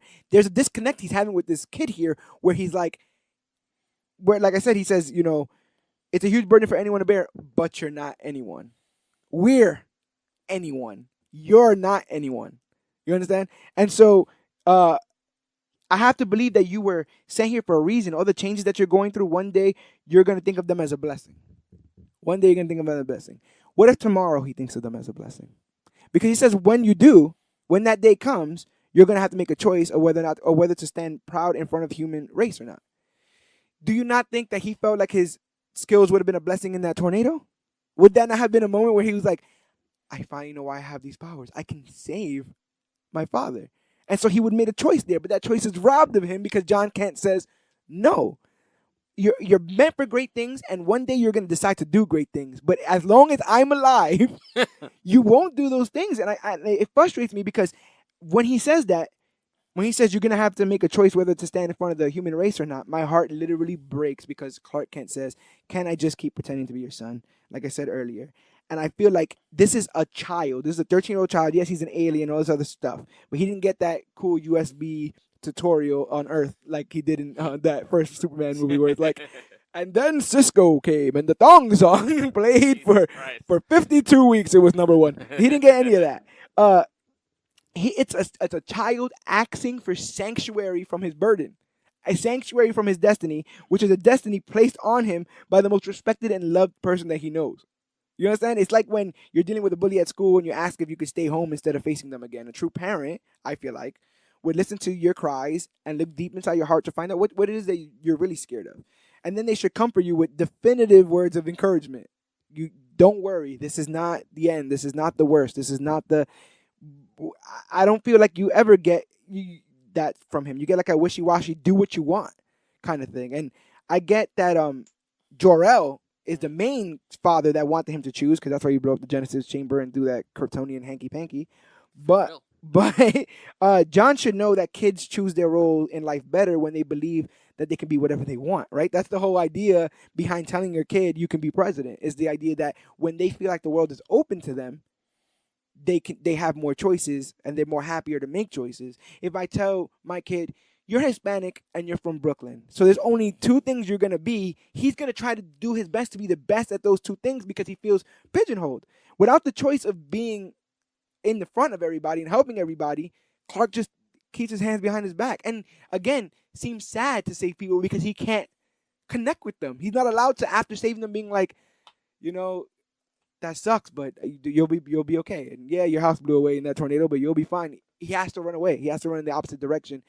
And so when he asks him that, when he says, "Can I just keep pretending to be your son?" You have the moment of a little bit moment of like support and comfort. Mm-hmm. You are my son. Again, period. That's it. You are my son. Hug, fade to black. Perfect. But no, because we live in a very pessimistic and cynical universe. So we get, you are my son. But somewhere out there, and he's pushing him away emotionally, somewhere out there you have another father. You understand? And another life. And somewhere out there you have another name, and he sent you for a reason. So Clark, 13-year-old Clark, even if it takes you the rest of your life, you owe yourself to find out what that is, what that life you were given is. But you'll still be living in my house. And we'll still be having holidays, and we'll still be going to the movies, and you're gonna get your first pimple, you're gonna go to your first prom, all that stuff. But in the back of your mind, remember that you had a family that sent you here from another planet, a burden that I don't know yet, and you're gonna do something humongous. If but you not want until to call it a burden, but not that. Look at his face. Look at Superman's face with that rocket when he's holding that rocket, or when he when all those Dia de los Muertos people were touching him, he's like. It's like I got things on Netflix I have to watch right now. He's upset. He's like, whenever he sees that someone's in trouble, he's like. I think the characterization is probably worse in Batman v Superman than it would be and it is in Man of Steel. Okay, I agree. But then I feel like that serves my point to say that because Man of Steel slanted him, everything leans. I think poor decisions were made in Man of Steel as far as that's concerned, but Like, of the 3 scenes you get of all that, like, yeah, he doesn't look. I mean, I guess I don't know how happy you want to look when you're freaking holding up this heavy rocket. Yeah. The scene Smile. in Does he ever smile? When can you sure. remember Henry Cavill's Superman mugging it for the camera? I feel like Superman is the type to be like, "Hey guys, When I know I just saved the plane, but you guys fine. when We're he all goes good." to make sweet love to Lois Lane in the tub. That's the only connection with humanity he has. And when he has that that knowing moment at Man of Steel where it's just like, "Hi Lois, hi Clark, we know who I am. Yeah, we do." And then there's that. You can't forget that moment of the beautiful kiss between Amy Adams and Henry Cavill, Lois Lane, and Superman in Man of Steel, as Metropolis burns in the background and corpses are still engulfed in the flames of the fight with Zod. But he has time to sneak in a little human kiss. Where maybe he's trying his own Genesis Chamber experiment. I don't know, but he is given. In the moment of the hurricane, he's given a choice to save everyone. He actually chooses. He makes a Tornado. choice. He makes a choice. Tornado. He makes a choice. You remember that, right? He says to his father, "I will get everybody." And his father goes, "No. Go to your mother to the overpass." Right? He makes a choice in that moment to stand in front of the human race. Dad says no. And so then it becomes about just save your world. Don't save the world. Save your world. Now, we see that echoed in BVS. Because when it comes to Lois, when he goes to sacrifice himself for Doomsday, she's like, "What are you doing?" And he's like, "It's my world. You're my world." And so it's about Lois. It's not about humanity. It's about both. It's not about humanity. This is the same humanity that was charred around him in the Senate when everything blew up. And what did he do? He gave a look of like, there's humans being humans again. I'm probably going to get blamed for this. And then he flies away. Christopher Reeves flies out, stands on the steps, and says, "Guys, something is afoot. There is..." Okay, wait. I have to ask a question at this point. Do we, and I've asked this stuff about anything that has extended or added stuff. Yeah. Do we accept the fact that because they released the extended edition? An extended edition, that those scenes are not canonized? I will give it. It's poor form to me. Sure. It's poor form, but I will canonize him. Which means he does walk out of the Senate building and start helping people. Yes. Yeah. That should have been the forefront. Why is that something that you see? So we start getting into issues with studios and cutting. But that's what I'm saying. In what world, in the characterization of Superman, do you see that and go, "No, we can that doesn't, we don't need that"? That's what I'm saying. There's a fundamental misunderstanding of the character, and it's weird. In the studio, maybe. Yes. Right. Which that's why you get this whole "Oh yeah, we're gonna reinvent Superman. He's not your grandpapa's Superman." And I feel like that is the wrong way to go with it, because in actuality, I think that because he's an idea, he's more about the virtues, and I will not allow anyone to say the virtues of tolerance and being good are old-fashioned. I get that the world may not reflect that all the time, but when the world definitely won't reflect that? When Superman is not reflecting that. We all go down that rabbit hole if we allow to go down that rabbit hole. You shouldn't pull Superman down that rabbit hole. And so Goyer said he wanted to reinvent Superman and stuff, right? And I think when you think about reinventions in comic books, you can't talk further enough without talking about Frank Miller and Dark Knight Returns. Yes. Right?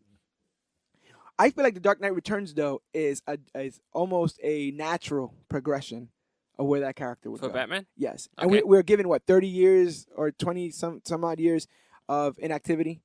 I guess so. But Was he he in his mid to late 60s in that film? But he also had saved the Earth for probably 20, or Gotham. He's very local. He might have saved Gotham for another 20 years. So we're given time and weight and motivation for his actions and how he acts and all that kind of stuff. Sure.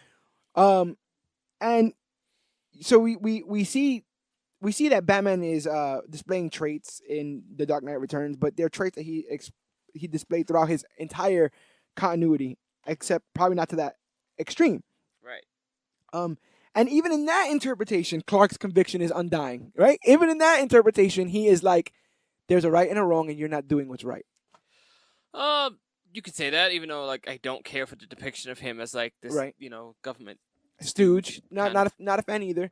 But I would feel The character of Superman is the character that wants to protect the Earth at all costs. So if he feels like he needs to, because that's another thing about the whole deity angle. Superman only agrees to do what the government says to him because he's trying to tell us that he's not above our laws. Because at any point, he'd be like, President, what? Zinc, laser eye vision, dead. You understand? He doesn't have to bow down to any military, any force, but he does it because he's telling us that he's complying. He's a human. I'm here with you guys. What do we get in Man of Steel? Oh, that's that probe. You don't tell me what to do. You don't follow me. Don't you ever think that you have control. At one point, he says, "You fear me because you think you have control over me." Where I feel like Reeves would have been like, "We should be working at this together." And I feel like that eventually comes out there, but it starts with fear. When he But I breaks also the feel like chains- he sees the probe as a betrayal because they do start working together, and then they follow him. I feel like they work together out of necessity. It's the same Superman. I'm drowning, so I beg for Superman, but then I go home and I write an article on why we don't need a god. But like on Earth. I forget the character's name. The act. The military dude, Yes. the fake Obama. That's what I call him. No. No. You know exactly who I'm talking about, right? Yeah. Yeah. Law and Order. Oh actor. yeah, I know. Dung dung. Yeah, I know. Yeah. That guy. Whose Doesn't name? he die? Yes. Yeah. Whose name escapes me at the moment. Like, what helps him through this whole moment was like, he's trying to help them. He's also dealing with the military, and eventually, that guy accepts him. Like, this man is not our enemy. Right. Even though they've been, the whole idea has been to, how do you say, pacify Superman and Zod and all these people. Right. Yeah, because minutes prior to that, it's shoot anyone, even the guy in blue. Shoot anyone. Right. You know, so it's like I get the whole like we're not on enemy thing. You need that from a child, an old person. You need that from a regular human because majority of the humans are not military. In military, right there in that moment, you have to befriend that guy because he's on the same path as you. But in a regular day-to-day life, what reason do people have? But I feel like in Snyderverse? that's the whole point of that scene where it's like at first they don't know that and they're just as worried about Superman as they are Zod until they realize like oh wait, okay, Superman's trying to help these people and he's trying to stop these guys. Okay, the blue guy is not our enemy. Yeah. And now we're gonna work with him to stop the other guys. And a lot of that comes from distrust. And then they betray him by spying on him. But there's a scene. In that movie where he puts the cuffs on, and she says, "Why did you let them take you?" And he says, "If it'll make them more comfortable, what is it? Sure. If I don't resist, what does it matter?" Okay, they want to cuff me. Fine, whatever. Is that not the same thing with the probe?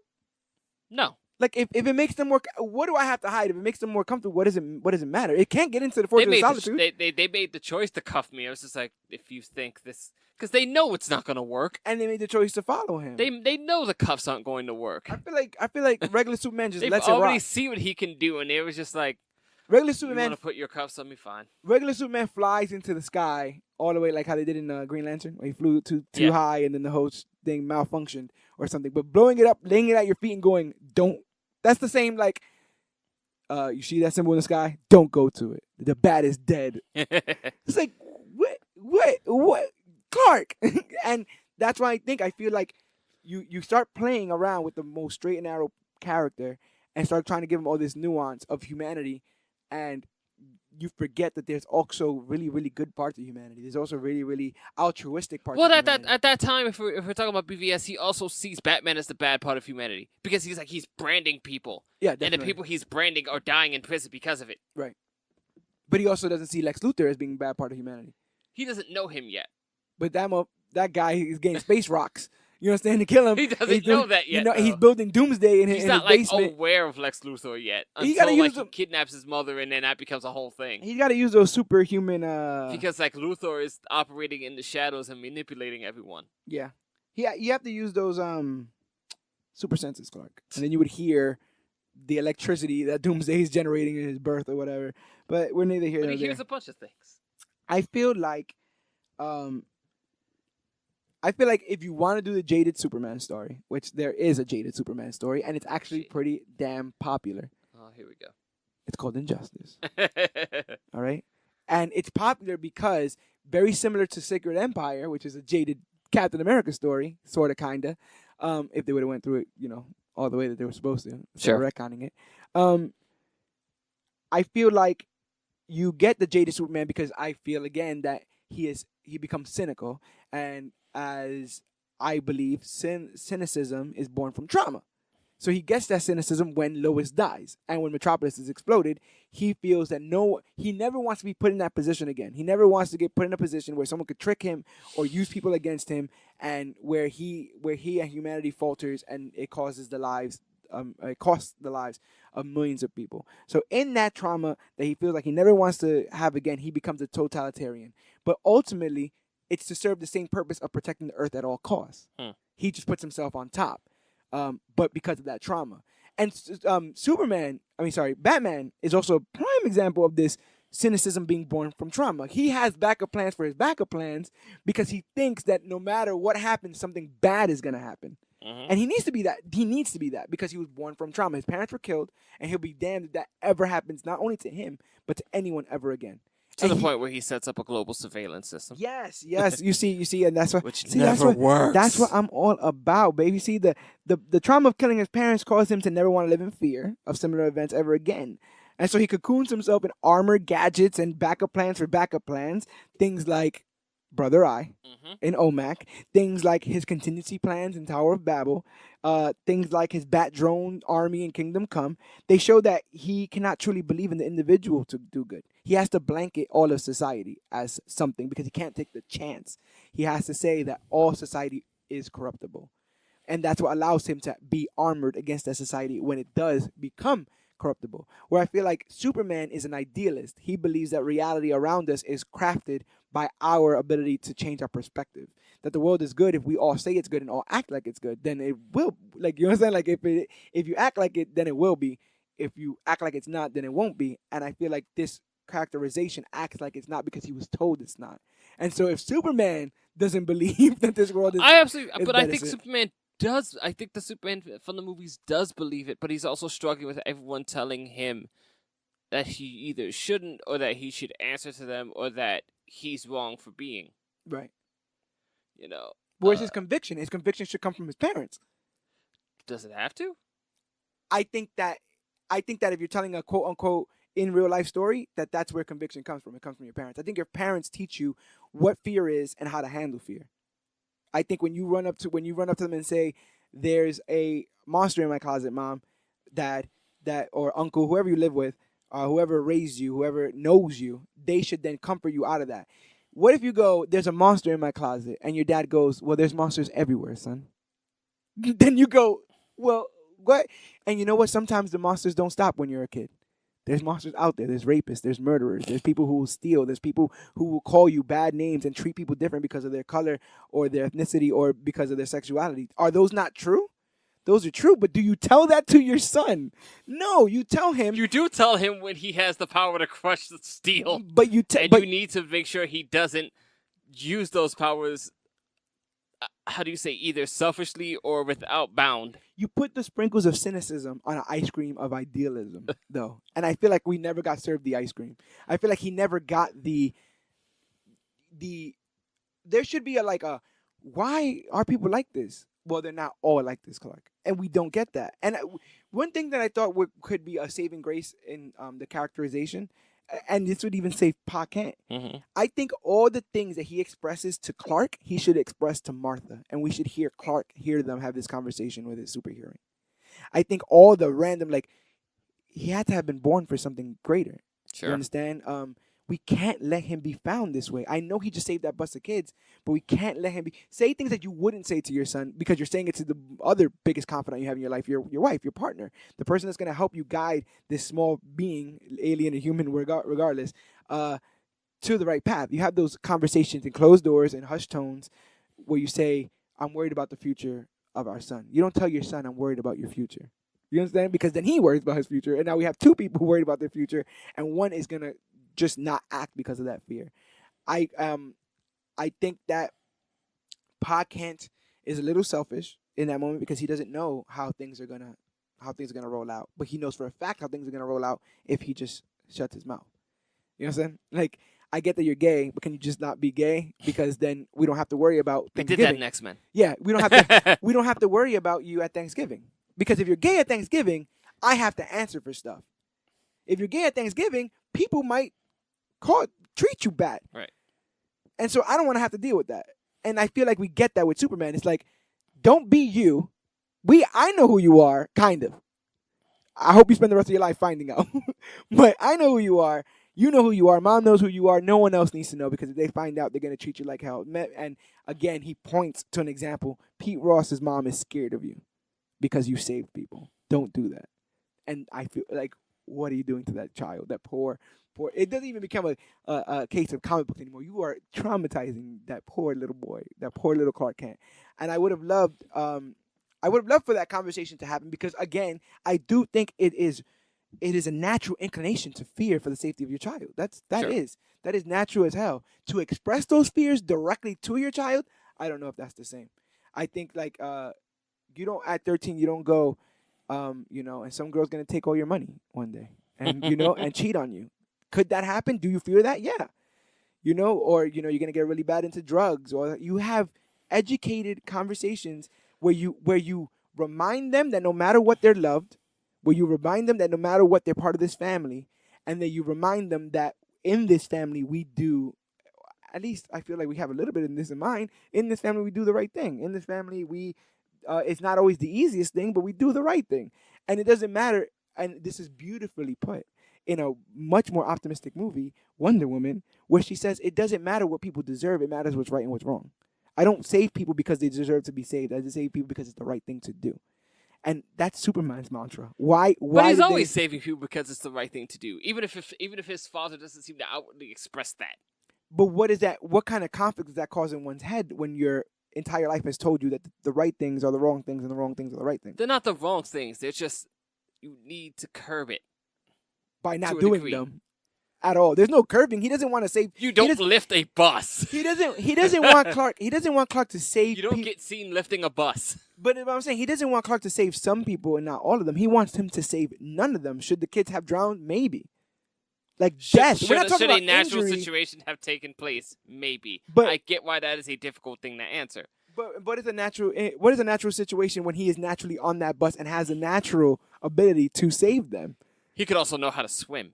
He also could know how to swim, but then they all die, and Pa Kent is happy because out of all the he's not parents happy though. In Smallville, he's has not his. Happy though. He gets his kid, but everybody else's kid is he's by the wayside. He's not happy about it though, and that they express the guilt of Jonathan Kent even in Batman v Superman, where he says he made a split decision and he did a good thing, and people still got hurt for it. Right, which is again something you do not tell your child. That's not something. Well, he's an adult at that point, even though it was also a ghost dad, and it was weird. There's a lot of ghost dads in there. But yeah, like that again. What a story to tell your kid! Like, and I'm glad we're talking about the full portrayal of Superman throughout these, because again, you just tell them that, like. But he does seem to keep running into these good people to have like people to believe in. Yes, Lois Lane. Do you believe that? Yes, Lois Lane does her job as a journalist to track down a story. Uh-huh. When she hears his story, she drops it. Yes. Because she understands where he's. Huh? I don't think he knows that she dropped it though. You know what I'm saying? Like, he doesn't know that she's a good person and would drop it. She doesn't go. But You're right. I got it. He had the trust that she would, and then nothing kept happening. Which is a trust that he gains organically as a person that was never given to him. Because if his parents were like, "There's just some good people in this world," he'd be like, "And I know you're not going to print that because I trust you." But he doesn't. He says, "My dad died, so I would never tell anybody." You really gonna do this? You really gonna do this to me right now? He asks her, "What do you think people would do if they knew about me?" And her pessimistic ass nature is like, but did she not think that? She decides to drop the story. Did she not think that when she was gonna publish the story? Wasn't that the whole point of the story? She's thinking about her. She's thinking about what she can gain from it. Because as a journalist, is that not the story of the century? I give you that. Wouldn't you want your name on that? I give you that, and I also give you that. I think that he thinks that she is one of the good parts of humanity. Mm-hmm. But I would tremendously struggle to mention a second person that's not related to him, that he sees as a beacon of the hope of humanity. Maybe the soldier. The soldier that accepts him. But is that not out of necessity at that point? Is that not, well, we're literally on the same side here. Like, but the fact that they don't believe that at first and then they come to believe it says something. Because they see him because they could have just stayed on their track. But I don't think believe. I think true faith is with lack because of. they view him immediately as the threat. That's what I'm saying. I don't think it's necessity at that point as much as it's like, okay, we were wrong about this guy. We're right about the other ones, but not him. I think that's the lack of the human connection. I feel like in a cheesier Superman film, right? In a cheesier Superman film, because there's a scene that I forgot about that, Sure. like, it caused like some red lights to flare up. But there's a scene where they go, Zod wants Lois too, right? Mm-hmm. What does the general say back? Do you remember? Oh, you said you want the alien, not one of ours. Right. Sure. Because that is what Superman and Clark is. He's not one of theirs, and he fights. He's like, tell him he could screw him. Like, what? Oh, so what should I tell Zod? That you don't want to tell him he could screw himself. If besides Lois, I don't care what you tell him. Besides Lois volunteering, they will not budge, and they will not. What is it? Think to terrorism. They will not. Negotiate. They will not negotiate with terrorists. But because Clark is an alien and an unknown, because his father made him hide, Zod is able to seed this distrust by saying, "Oh, he's been among you. He's been there. He's been hiding. He's there right now, and we're gonna go get him." He's always been. And at one point he says, I don't know why he would like for reasons unknown, he has chosen to. So it sees this like, well, Zod doesn't even know. He's one of his members of his race, and there's a secret other member of his race on Earth hiding here, and he's calling him by name, and then the guy shows up in front of the military. Like, that's where all that distrust comes from him hiding all the time. And if he didn't hide but all he the always time, hides. Superman doesn't hide. Clark can't hide as Superman. Clark can't hide as Superman. Superman He's it's always an alien hiding amongst people. As Clark. As a child. But as a child named Clark. But Superman has never hidden. Superman flies out of a revolving door, and a pimp says, "That's a cool ass outfit," because he's right there with the people. But Superman has not been revealed yet. Because his father told him but not to Superman's reveal not himself. revealed in the other movie until adulthood either. But when he does, it's a choice that he chooses to make that's not made on him. Aliens don't come down and say, "Reveal yourself," and that's where we're at this point. That's why Man of Steel for me is a weird characterization of Superman, because everyone else moves him. He doesn't move. Jor-El moves him, and then John moves him, and then Zod moves him, and then the military moves him. And by the end of the film, he basically is saying, "I don't want to listen to any of you guys. Can you just go away?" And it puts us with a weird Superman, because Superman's not that guy. Superman's the guy to go, "Come in, everyone. I am one of you, not stay away, everyone. I'm tired of you guys manipulating me." Because in Snyder's world, in Snyder's vision, or WB's vision, we would be the world to manipulate Superman. All of us, not half of us, all of us. All of us would question him. All of us would fear him. All of us would think that he is the second coming of God or the Antichrist, depending on who you are. All of us would have these doubts towards this man, when all he's done is smile in our face, save our lives, and do great things. And I feel like that's a very dark and pessimistic look at us as humanity. And I think that Superman, for the most part, his tales are of humanity. When we read that Superman 1000, my favorite stories in there were from the other people's point of view. Sure. Where they were like, I know Superman does what he can, but so do we. We also have agency. We also can make the world a better place. He cleans up, but we're also. I think a lot of the better. problem with it is that, like, there is a cynicism, but it's mostly all from other people. Yeah, but I think that it does leave an impression, though. I think it leaves an impression on Superman. Superman is portrayed in the sequel or rather in BVS as out there doing great things, and Bruce Wayne refers to it as a puff piece. Yes. Or a bevy of puff pieces, which is fine because he's the cynic. Sure. It is fine. That's when somebody who's not the cynic is supposed to stand up, but because everyone is the cynic, no one disagrees. Lex Luthor Jr. in his trauma does not believe in the Superman because or God. You understand what I'm saying? This is the world we live in, where people have just been so strung against, so traumatized. And I don't argue that there are not people in this world like that, but I'm saying all it takes is one lit candle to light the other candles. I know that sounds cheesy and cliche, but Superman is supposed to be that candle. Is he supposed to be cheesy and cliche? That And I think that's the question most people are trying to answer at this point. Okay, and I think that's a fair question to answer. I think cliche speaks to things you've heard before and things you've heard for years. Yes. I think that when you talk about the old virtues, like I talked about again, compassion, tolerance, stuff like that, the love for your fellow man, I would argue that those things are not cliche. Mm-hmm. And I would also argue that when you say cheesy, you know already who I think of. Because I think that they are better examples of how cheesy, quote unquote, these idealistic heroes become. I think that a man who embodies even if you want to talk about the Dean Cain version, I think that a great portrayal of an idealistic superhero is Captain America in the MCU.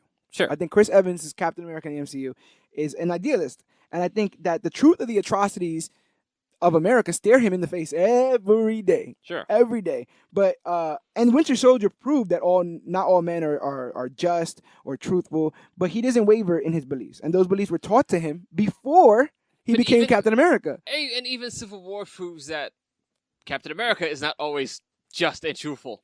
But he does believe in doing the right thing, but it's what his right thing is. Right? Because that's all it comes down to. He believes that the right thing in Civil War. He thought not telling Tony was the right thing. Because he didn't want to hurt him. You know what I'm saying? And it was kind of selfish because it was one of those things where he feared what would come of it and all that kind of stuff there. But he learns those lessons as a child. And then we get Spider-Man's also an idealist, but he's allowed to be an idealist because we think that idealism is childish. Sure. You understand? We think that, so you're not applying the real world atrocities to your ideal of what what's that called? I was gonna say Ethiopia. Utopia. Okay. Utopia could be. You're not being realistic. You're being childish. So Spider-Man's allowed to be an idealist because he's a child. He's a teenager, and he doesn't know any better. The world is worse, and it is terrible. He doesn't know any better. I feel like Superman should not know better. I feel like Superman should be like, this is the guy that in Superman 1 does not lay a finger on Lex Luthor. And Lex Luthor tries to kill him. He tries to drown him with a kryptonite. Cool kryptonite chain. Yeah. I want to get one of those kryptonite chain, rocket kryptonite chain like that. But to mutilate the character and not make him idealistic, I feel like is crazy. I feel like I said, the Chancellor Superman, he would try to protect the entire world. Tony gets to that level in MCU with Ultron. Mm-hmm. Right? Is he evil for doing that? In his mind, he didn't feel like he was evil for doing that. He was trying to cocoon the world because of trauma that he experienced in the Avengers. Sure.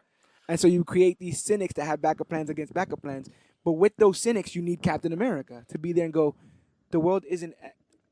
Winter Soldier shows the true cynicism of the government when they create helicarriers that can target people based on what their history is. Yeah. That their history would determine their future and that they should be killed on site because of it. Hydra thinks they should be killed on site because of it. But S.H.I.E.L.D. at least believes that they should be monitored on site because of it. Sure. They should be, kept in the database and all that stuff, the high threats and all that kind of stuff.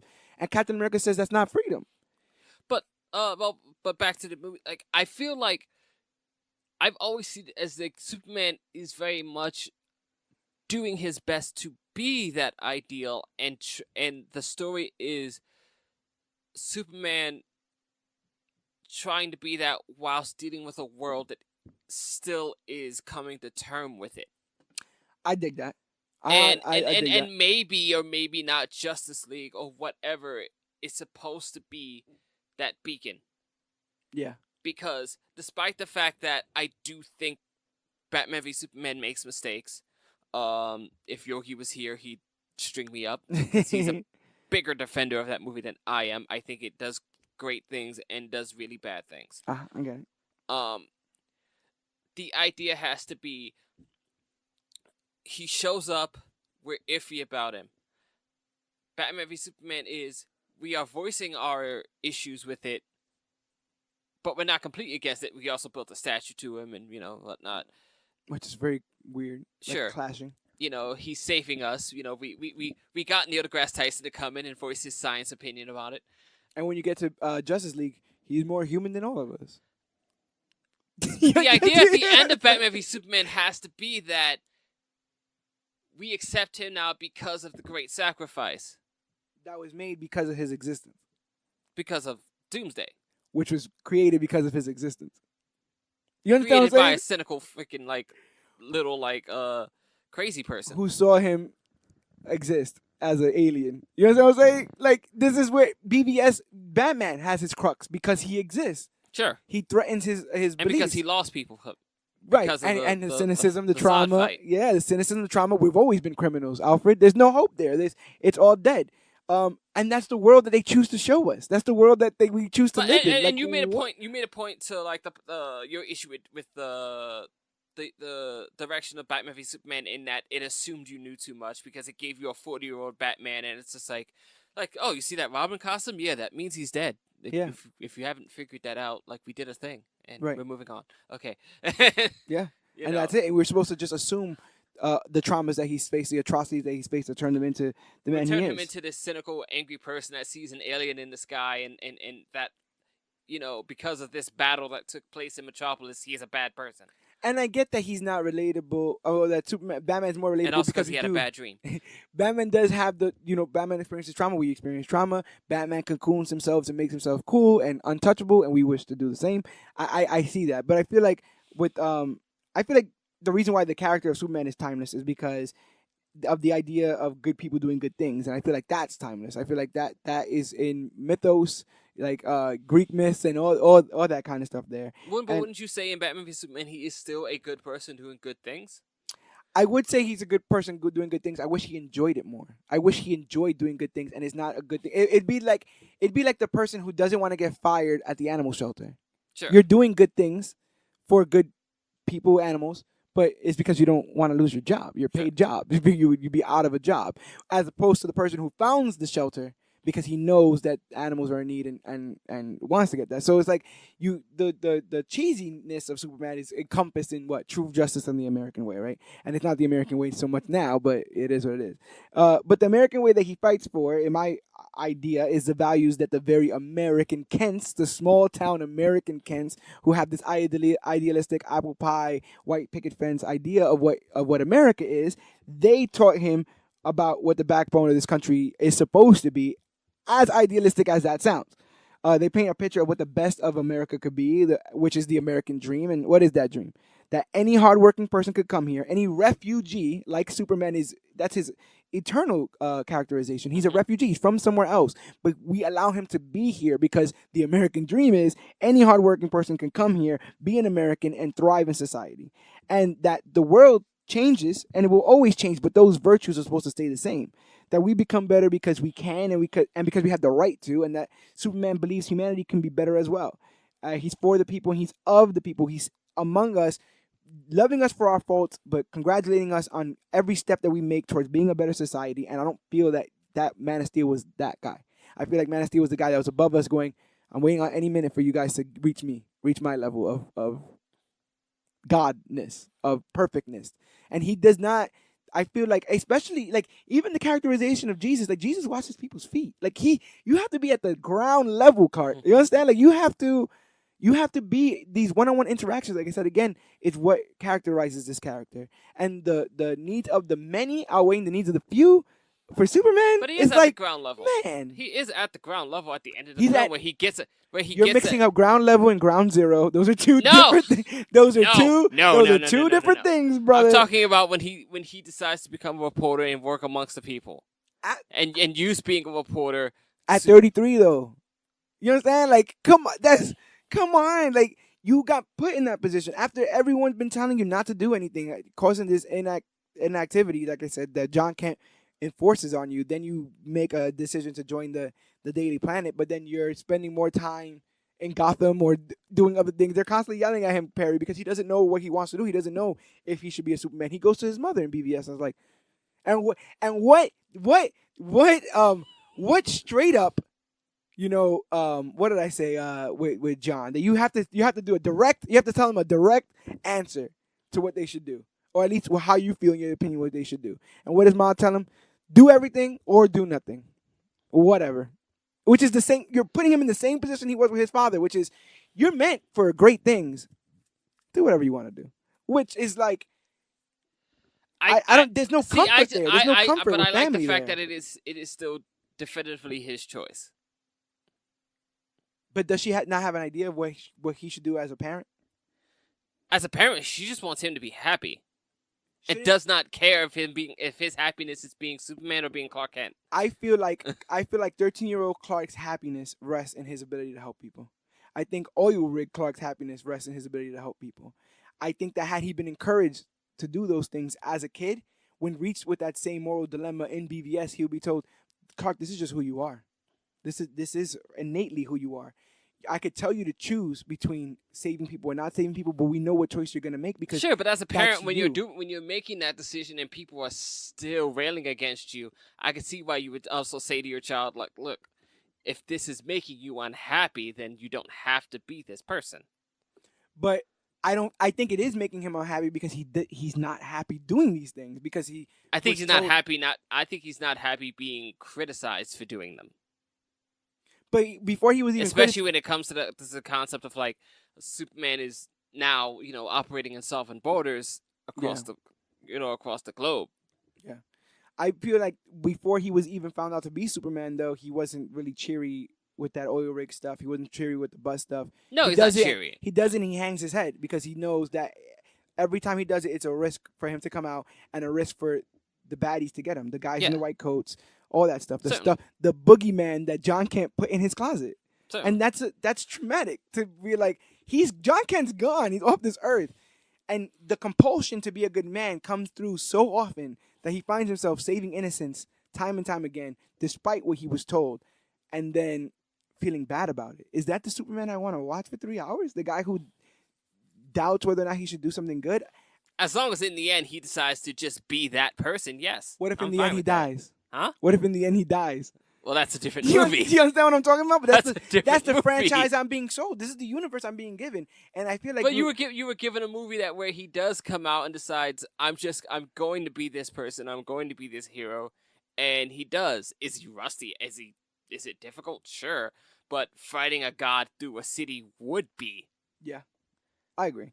I really like the idea that he exists in a world that doesn't necessarily want to embrace him wholeheartedly. Right. My issue with the characterization is I think that your parents shouldn't be amongst those people. I feel like they should be more proactive. I feel like in the same, like I brought up before with Jackie Robinson, I feel like everyone tells him you shouldn't do it. And even though his parents know that it's dangerous to do it, you push them. You still push them. You still want them to do, because innately you know that's what makes them happy. Even when things get rough, because progression is an uphill battle. It's always been an uphill battle. You want people to change. You want people to be better. It starts with one person. And if that one person wavers and goes, well, 99% of the world is bad, I guess I should be bad, that defines the world now. Now we have 100% because you snuffed out that one little bit of light. There's been studies shown that parents that over worry about their kids and scared about things like they're gonna get to the best school, or when they go out on that date, like overprotective parents, what they call helicopter parents, the ones that hover over their children and constantly want to know everything. Yes. They scare their kids into inactivity. They scare their kids and make them inflexible because they don't know what's right and wrong. They just know what the parent is saying is right and wrong. So I want to go out. Everyone's going out for prom. Yeah, but guess what? Bad things happen at prom. People are going to try to take your virginity. People get drunk and they have crashes, so you're not going to prom. So the next time you get invited to a party, guess what? You are terrified because those same fears exist. And so you're less likely to be flexible towards life when you hand you a curveball because you're scared. There's fear. Will, as we're shown by the Green Lantern, is the only thing that beats fear. And sure. Will is action. Will is behind action. So without will, without action, all you have is fear. And I just think that John Kent should have been the Yellow Lantern because I feel like all he did was scare poor Clark. You could have comforted him more. You could have hugged him more. You could have let him skim his knee, take some chances. You could have expressed to him the dangers of the situation directly, not this big, weird storm cloud of they're gonna get you. I feel like you could have done that better. And because we live in a world, and again, all for the news, because the news is evil people. You know what I'm saying? Mm-hmm. Everyone got an agenda. I'm all for the news, Facebook, anything that's out there, cell phones, the fake news. All that should exist. But then you should be able to come home where they go, we love you. We'll always love you. You'll always be here, and you'll always be one of us. Mm. Without that home, You just have Superman on the couch flipping through channels of, well, I don't really want a super. He's not the God I ever. And he's just sitting there going, damn, man. And I feel like that also puts a bad look on us as humans, and it also puts a pessimistic view on us as humans, where we're all blanketed in that statement that we've had this conversation where we're constantly told, well, the world would. Maybe. I think there's just as much chance that the world wouldn't, because we've literally never had this happen before. We literally never had an example of an alien coming down and trying to save us or be a member of our thing. Maybe. So we look at our worst parts of our society and say, that's it. It's easier and safer to just blanket the world and say everyone's crap, all men are trash, right? Than take a chance on individuals and say, well, not everybody. I met some damn good people. I have a damn good significant other. I had a damn good teacher. My parents are damn good people. Like, it's always, but look who's in office. Oh, but look at this war, and look at slavery. And if we always looking back at the worst parts of what makes us humanity, we'll stay there. That's exactly what we'll be. We have to move forward. We have to look at the light, and that's why I feel like Superman should be that light, not staying amongst us, with also dealing with those criticisms, going, people are kind of shitty. Like, once Superman says people are kind of shitty, we lost the fight. You know what I'm saying? The fight's over, because Batman already thinks people are kind of shitty. Sure. You know, Wonder Woman did as well as it did, besides being just a great movie. I think the reason why it's a good movie is because it shows that Diana, at heart, is an optimist. She doesn't think that war is something that is innate to mankind. She thinks that war is something impressed on mankind. She thinks that war is fun and glorious. She thinks that war between good and evil is fun and glorious, because in her world there are good gods. The idea of smiting. There are good gods and there are bad gods, and in the biblical sense, it is as clear as that. So to her, it's fun to kill Ares, not fun to kill regular humans. Sure. Right, and so. She does defend herself. We see her defend herself quite well. Yeah, absolutely. Quite well. But like, you also see her as a child kind of glorifying the combat or war aspect. Yeah. But she also says many times, like, oh, we have to stop Ares because humans, at the most part, you know, they're not terrible. When she kills Ludendorff and the war doesn't end, she gives up on humanity. She says, oh, wait, this was y'all all the time? Oh, I'm out of this. I knew y'all was screwed up. But don't you think that would have been a much more interesting ending when after she kills Ares, like, but that it doesn't just solve the problem? I agree. I agree it would be more interesting. But I think that ultimately Ares is a non-factor in the ending, because I think what ultimately changes her mind is seeing Steve willing to sacrifice himself but with not what everybody changes else. her mind, but the fact that the moment Ares dies, they stop fighting. Oh yeah, I mean, that's kind of cheesy. Yeah, I get that. I get that, because we are flawed as men. But you have that whole like really good conversation with Steve Trevor where he's just like look, we're all messed up. I don't know why we're fighting, but we are, and this is what we're fighting for. We're all fighting for some sort of thing, you know, whether it's a bad thing or a good thing. And he tries to make her understand that, and then, you know, everything goes on, and then she fights with Ares, and then Ares gets killed. And then they just do magically stop fighting. Yeah. Because Ares was the problem. And it's like... But I think ultimately, just like Man of Steel, it's about the choice. It's about the choice to accept humanity, flaws and all, and say that the best of humanity will always overshadow the worst of humanity. That's something that Wonder Woman and Superman should both agree on. Batman is fine, because you need the cynic. You need the guy who has the backup plan. Superman decides to take the leap of faith. After a priest tells him to take the leap of faith. This is not something innate. That's what I'm saying. But he asked the human. Because question. Yeah, because at that point he is without direction, and because even his parents exposes himself to the man. Because his parents have given him nothing. He would have to expose himself to that man if the same thing was told to him by John Kent and Martha, which is my crux of this entire conversation. Had he gotten what he needed from his parental figures, he would have never have to question himself to strangers or any of that. He would know who he is. As a matter of fact, Bruce doesn't question himself, because we see him in the Batman trilogy that his father was always there and saying, like, yeah, we built those trains. We built them because even though we're rich, it should be. They turned Thomas into a freaking saint. Yeah, he's a philanthropist, which gives the nicest guy in that. But the nicest jawline. But doesn't that give Batman a basis to live on? Doesn't that explain a lot of his altruism and the good that he does see and the good that he does do is innately there from his from his dad. Without that, with Superman, he's there to pick it from various, as an adult, from various places. Do you know what it's like to live 20 years without any compass and then randomly at 20 decide to find your compass? Well, That's it. It's with depending on superpowers. which continuity, whether they freaking sully his father after the fact and figure out that like Thomas Yeah. has been involved in some bad stuff. Yeah. I don't know if that's the main continuity anymore or whatnot. Yeah. Is it? I don't think so. But then we also got old Flashpoint Bats who keeps showing up in regular continuity, and he lives in a whole Listen, nother. we're not gonna get He into lives that. in a whole nother timeline. So But I guess I just was more compelled by the idea that yeah, he decides to take the leap of faith, and no, it's not just some sort of super, how do you say, beaten into him thing that from childhood, but that he has to come out to the light himself as much as and then bring everyone else with him. yeah, And then that there's a journey involved and whatnot, and that like why is there a journey? Why can't we just? Why can't being good start with day one? Like that, you can. If I want to be good today, I could just be good today. I don't have to. I don't have to apologize to everyone I've ever hurt. I don't have to join a church. There's a journey I don't have in to. learning. There's a journey in learning how to be Superman and how to be a symbol. There is a journey in how to bring the world along with you. I guess Not so much a journey about how to be good. I guess that's where my. I guess that's where my. That's where I part ways, is because I feel like Superman is good. I feel like they're one and the same. I feel like when you say he doesn't know, or you have to, there's a journey to figure out how to be Superman. It's to be what his ideal is of the peak of humanity, the goodness of humanity at its most cranked up to 11. Is generous, is thoughtful, is loving, is compassionate, is tolerant. All those things.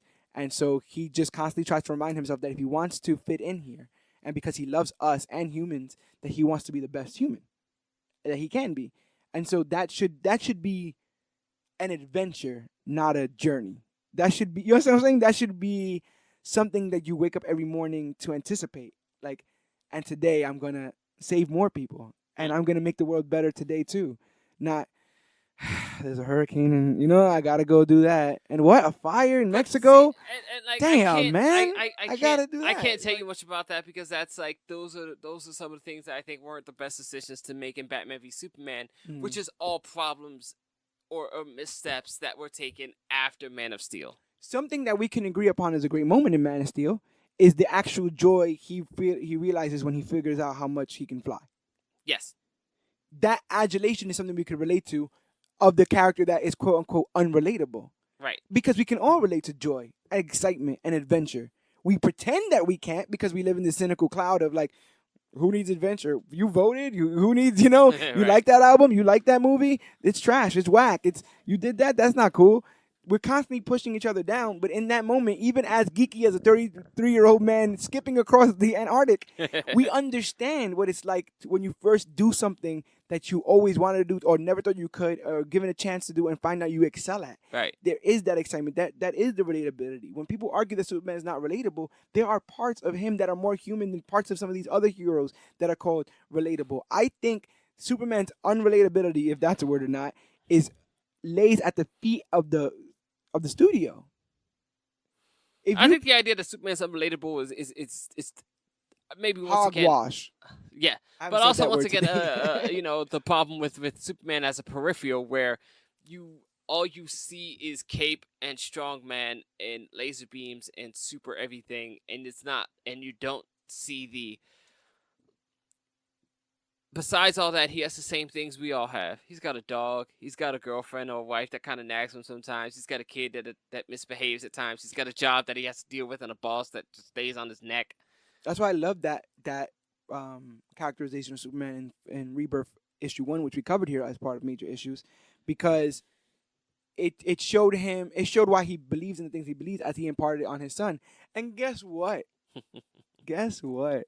He was also scared that his son might get once they find out what he is, what might happen to him. And he comforts him at every step of the way. When he finds out about the dead cat that John, scorched old Snowball or whatever the heck, he comforts his son. They go to the moon together. He has a conversation with him. It's like, you love the members of your family. If they're ever scared, even if they're scared for good reason, you find a way around that fear, and you armor them with with truth and with love, and they go and fight fear because they feel more protected in your love and in your care. Pushing somebody away and going, well, deal with that on your own. When time comes, you better have a decision Sure. because it's gonna change everything. That's crazy. That's crazy Although talk. you could argue somewhat that Superman's in a different position because now it's not the first time, and Yeah. these things are almost commonplace. I think we should end this conversation. I love this conversation, by the way. I think we should end this conversation with something that people fall on either side with, which is the first snap, or I guess you say snap, heard around the world, which was Zod's neck in Right. Man of Steel. Where do you fall on that? What's your opinion on that? On that, the bigger question is, what's your opinion on that in the full scope of the characterization of Superman? It didn't bother me. I liked the idea that, again, I always viewed this as day one, and that he doesn't know how to. He hasn't really figured out what being Superman as an ideal to people is yet, and he was put in a really tough position and had to make a decision for himself. And also thematically, it shows him, choosing the humans over, someone he could see as a contemporary, the only other contemporary out there. Yeah. I didn't really have a problem with the neck snapping because, I mean, at least I think, honestly, it was weird, right? I think they did a good job showing that it wasn't an easy choice that he made. Right. That he was kind of haunted by, that he didn't want to do it. Now, and there's this big concern because, like Zod makes it clear several times, he's never going to stop doing this. So what's your options? Do we christen him? I mean, because he's just gonna come back, and this is all gonna happen again. He should just put his hand over his eyes. But I mean, that would hurt him. It wouldn't hurt any of the people though. How long would he keep it there? I feel like Superman is self. You do that. You hand over his eyes, hand over his mouth. You fly up into the air. You go back up into the air. He's been trying to fly up into the air with Zod the entire fight. They should have fought on the moon, bro. They should have fought on the moon. Do you know what destroying the moon would do to the Earth? Listen, like I said, I think that Superman's true weakness is that he wishes he could be faster, stronger, and work miracles so he can save every single person. So I do think that Zod using that against him is smart because superpowered and non-superpowered villains since the dawn of time have used that. Yes. To hold up Superman. This idea that but you gotta save everybody, or you want to save everybody. And they use that to great effect because Clark tries because he's still an idealist. But Zack Snyder says this is my issue. I just have the issue of why he did it. Zack Snyder says that he put that in there because he wanted to teach Clark the lesson of never killing, which I get. Mm-hmm. But again, I would argue that he would have been shown the preciousness of life by his adopted parents, right? Maybe after saving a bus full of kids, maybe after a talk of like, our entire livelihood is on the individual lives of these cows, chickens, on the individual purchases of corn, milk, on farmers, on good helping hands, on the ecosystem of humanity. It is on the shoulders of singles, ones, and twos. Now, again, I still think that the death should happen. You still could have snapped his neck, even with the good upbringing. You understand? You still could have snapped his neck, but I feel like that the preciousness of the individual life was a lesson that he should have and never learned in this film. And I feel like maybe you do the scene of Clark saving everybody from John. I mean, saving everybody from the tornado, but John's just too far. Or something happens just in a way, a baby falls out of a carriage or something like that. So he has a choice that he has to make. Then you get the John can't thing. Because the ultimately one of the biggest lessons Superman learns in life is that you can't save everyone. Sure. Which was done here, but done in if you try to save one person, you'll kill the other one, which I think is a difference. I think you can't save everyone speaks to your ability to want to. And I feel like it's like, well, I saved that guy. Like, what do you care if that one did die? You know, and it should be absolutes or nothing with Superman. And I feel like Fiora beats him up because he's unsure. And I want a Superman that's more sure, especially. He beats him up because he's compassionate. Because he's emotional. Because he doesn't have restraint.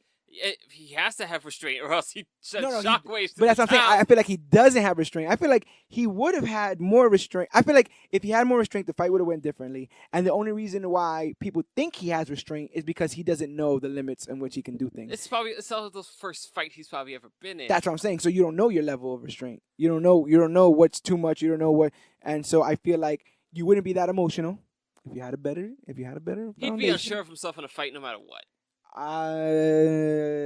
You gotta. With that level of strength and knowing how much force to use and how much not to use. When you're told by your father that you probably should have hit those kids that hit you, I think that sends a message in your head that's like, all right, well, Dad would have wanted me to hit them because they hit me back, and that's what I should do. That's what No, he he was makes told it to very do. clear you were right not to, even though he would have liked you to, because that's all the feeling we have. But the choice is still up to you.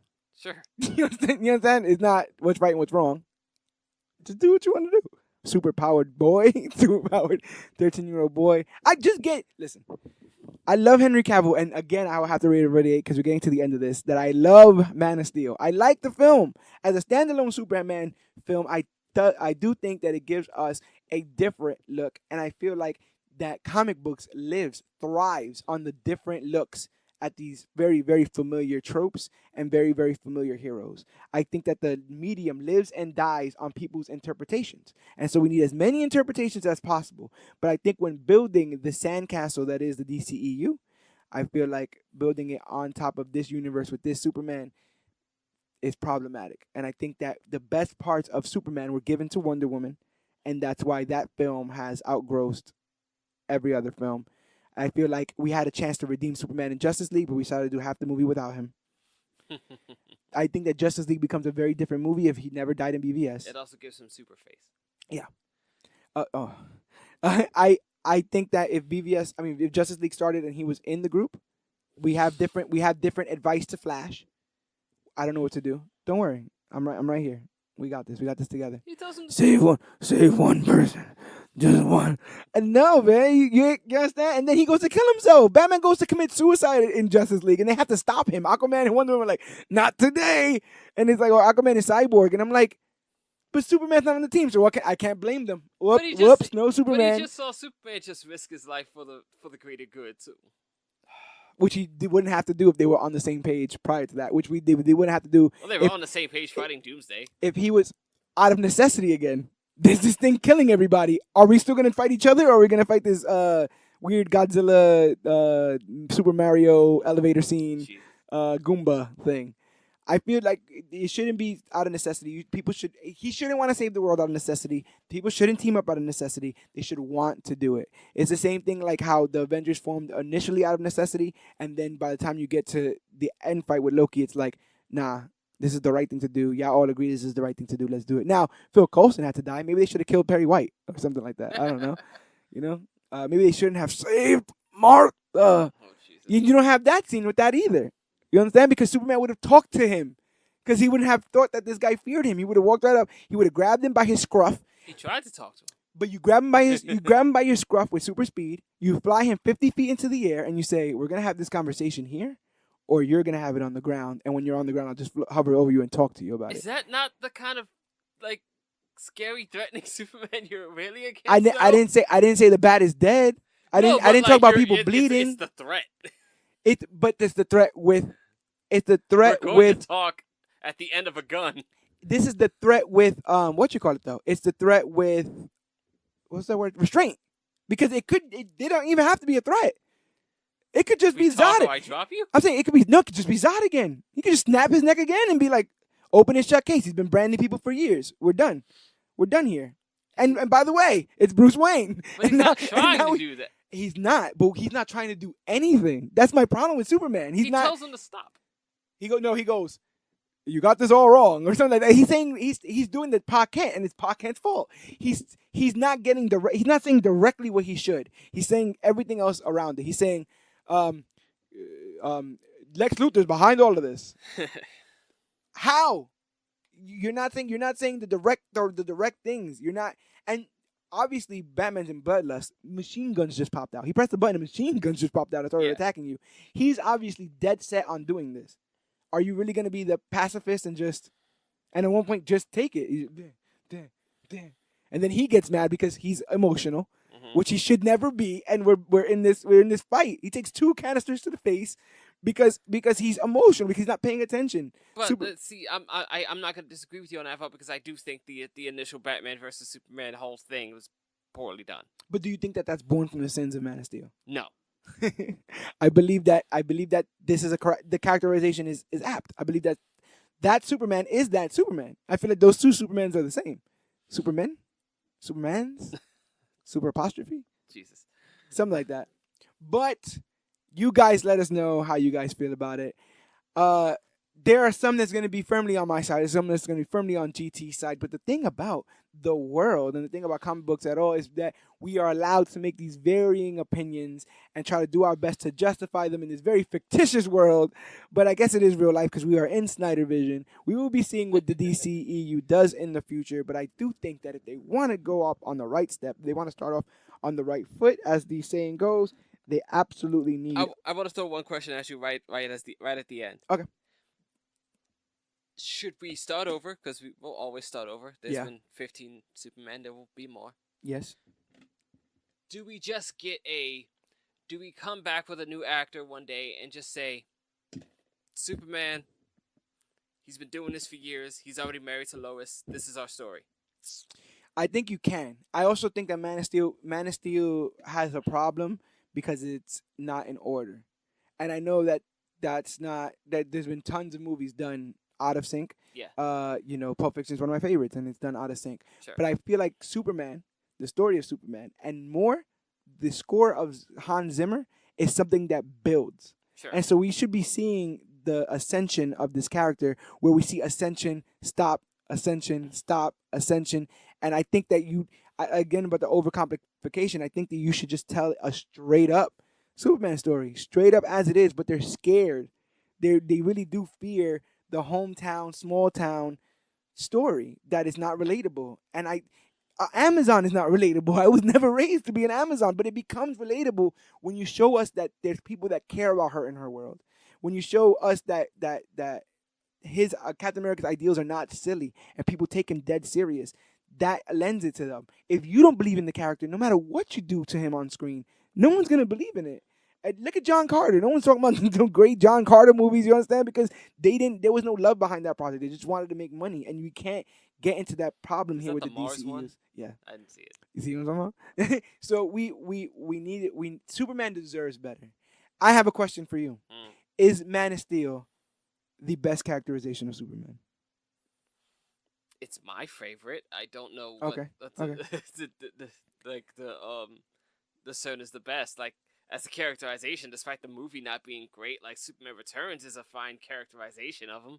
Okay. It was just But the movie wasn't great. Movie. So when are we gonna get to this middle? What can we just get to the good characterization, good movie, and then just lock those 2 together? I don't Because know. I think Man of Steel is a good movie. Yeah. I just don't think it's a good characterization. He should be in spite of everything, and I feel like he kind of just is like, I'll be as nice as you guys want me to be. But that's neither here nor there. I think maybe that version is the one where it would be the best, where we just do essentially the Supergirl Superman, where it's just Superman. He's already here. This is every version of him you pretty much imagine he is. He's been doing this for a while. Just story. I mean, I'll tell you one thing. The first issue to issue, because I read a bunch of Superman stories, but the first issue to issue story I read, he already had a wife and kid. Yeah. You understand? And it's you know what it is. We'll refamiliarize you with key parts of the story, but you know the story. Like you know the story. if you are aware of the basics, like this is Superman, came from an alien planet, But has again- all the things. There's this girl, Lois Lane. That's his girl. Bam. But I need to stress that if you do it that way, it has to be as close to the main characterization as possible. Sure. Because Batman was not characterized as he normally is. He's not normally telling people that that he's a criminal Or branding them. or branding them. Well, he's made the criminal line before. I think he makes that line when he gets old and is all crotchety and stuff. Sure. Or when he's just down out and depressed and stuff. But if that's his full crux, killing a man, my Batman doesn't spend 6 months killing a man. 2 years killing a man What do you mean?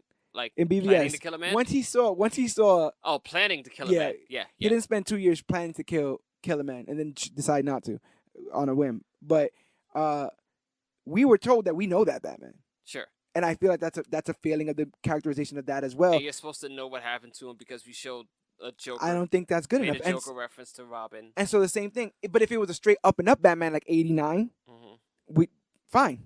We know that. We know that story. But because Nolan's was going to be a more grounded, we had to get the story again from the beginning. Sure. And so if you're going to tell the story, if you're going to rewrite it, we need it all. If you're not going to, then give us what we already know. But this was supposed to be a reinvention. And so they owed it to us to give us all that we got. And they gave us, like, here's some origin, here's some current time, here's some Krypton, here's some...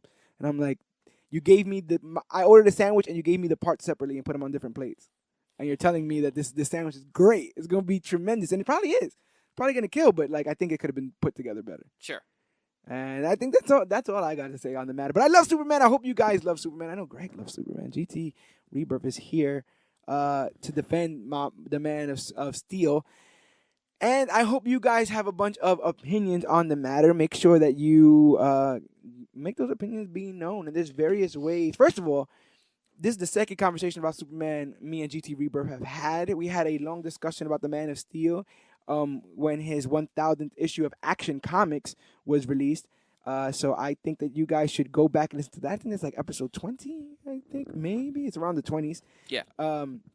So go back and listen to that. And you can listen to all the episodes of the Major Issues podcast. This is lucky number 50. I think that's like silver anniversary. I can't remember. Maybe. But lucky number 50. There's 49 other episodes for you guys to listen to if you guys want to. Exactly. This is the lenticular cover version of Major Issues. This is the 80-page giant, if you will. So go back, listen to some of our other episodes, and you can find all our episodes of the Major Issues podcast by going to Podbean, Stitcher, Podcast Addict, Google Play, Spotify, YouTube, or wherever podcasts are found. You can just Google Major Issues Podcast, and we're the first ones that pop right up. And if you have an iPhone, you can just go to your podcast app because they put one on your phone without you even knowing. So you're just going to go to your iPhone, go to your podcast app that you probably have never used because you didn't know it existed, and type in Major Issues into the search, and you will see us pop up in all our black, white, and yellow glory.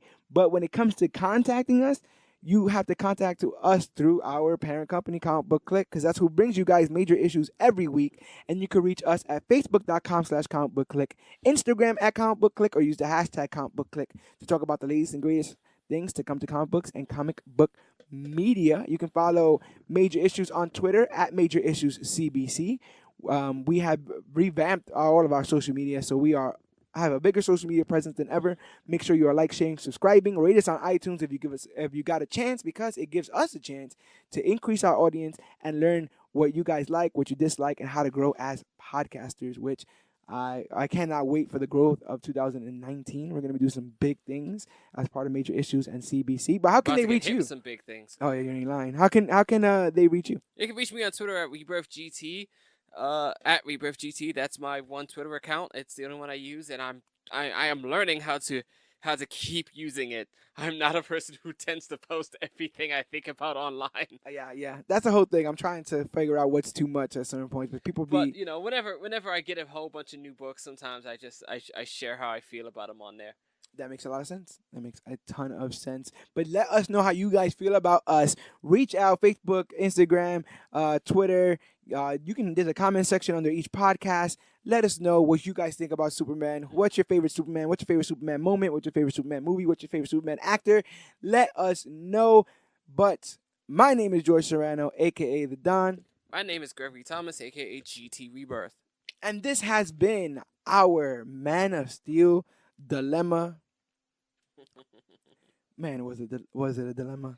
And whether you grew up idealistic, turned into a cynic, choose to commit suicide by tornado, find out that your hated rival's mother's name is Martha, or if both your parents were Robin Hood, or both your parents, especially if both your parents were Robin Hood, or if you've been gritting your teeth till they bleed in Ohio because you want to yell at me because you love Man of Steel and Batman vs. Superman.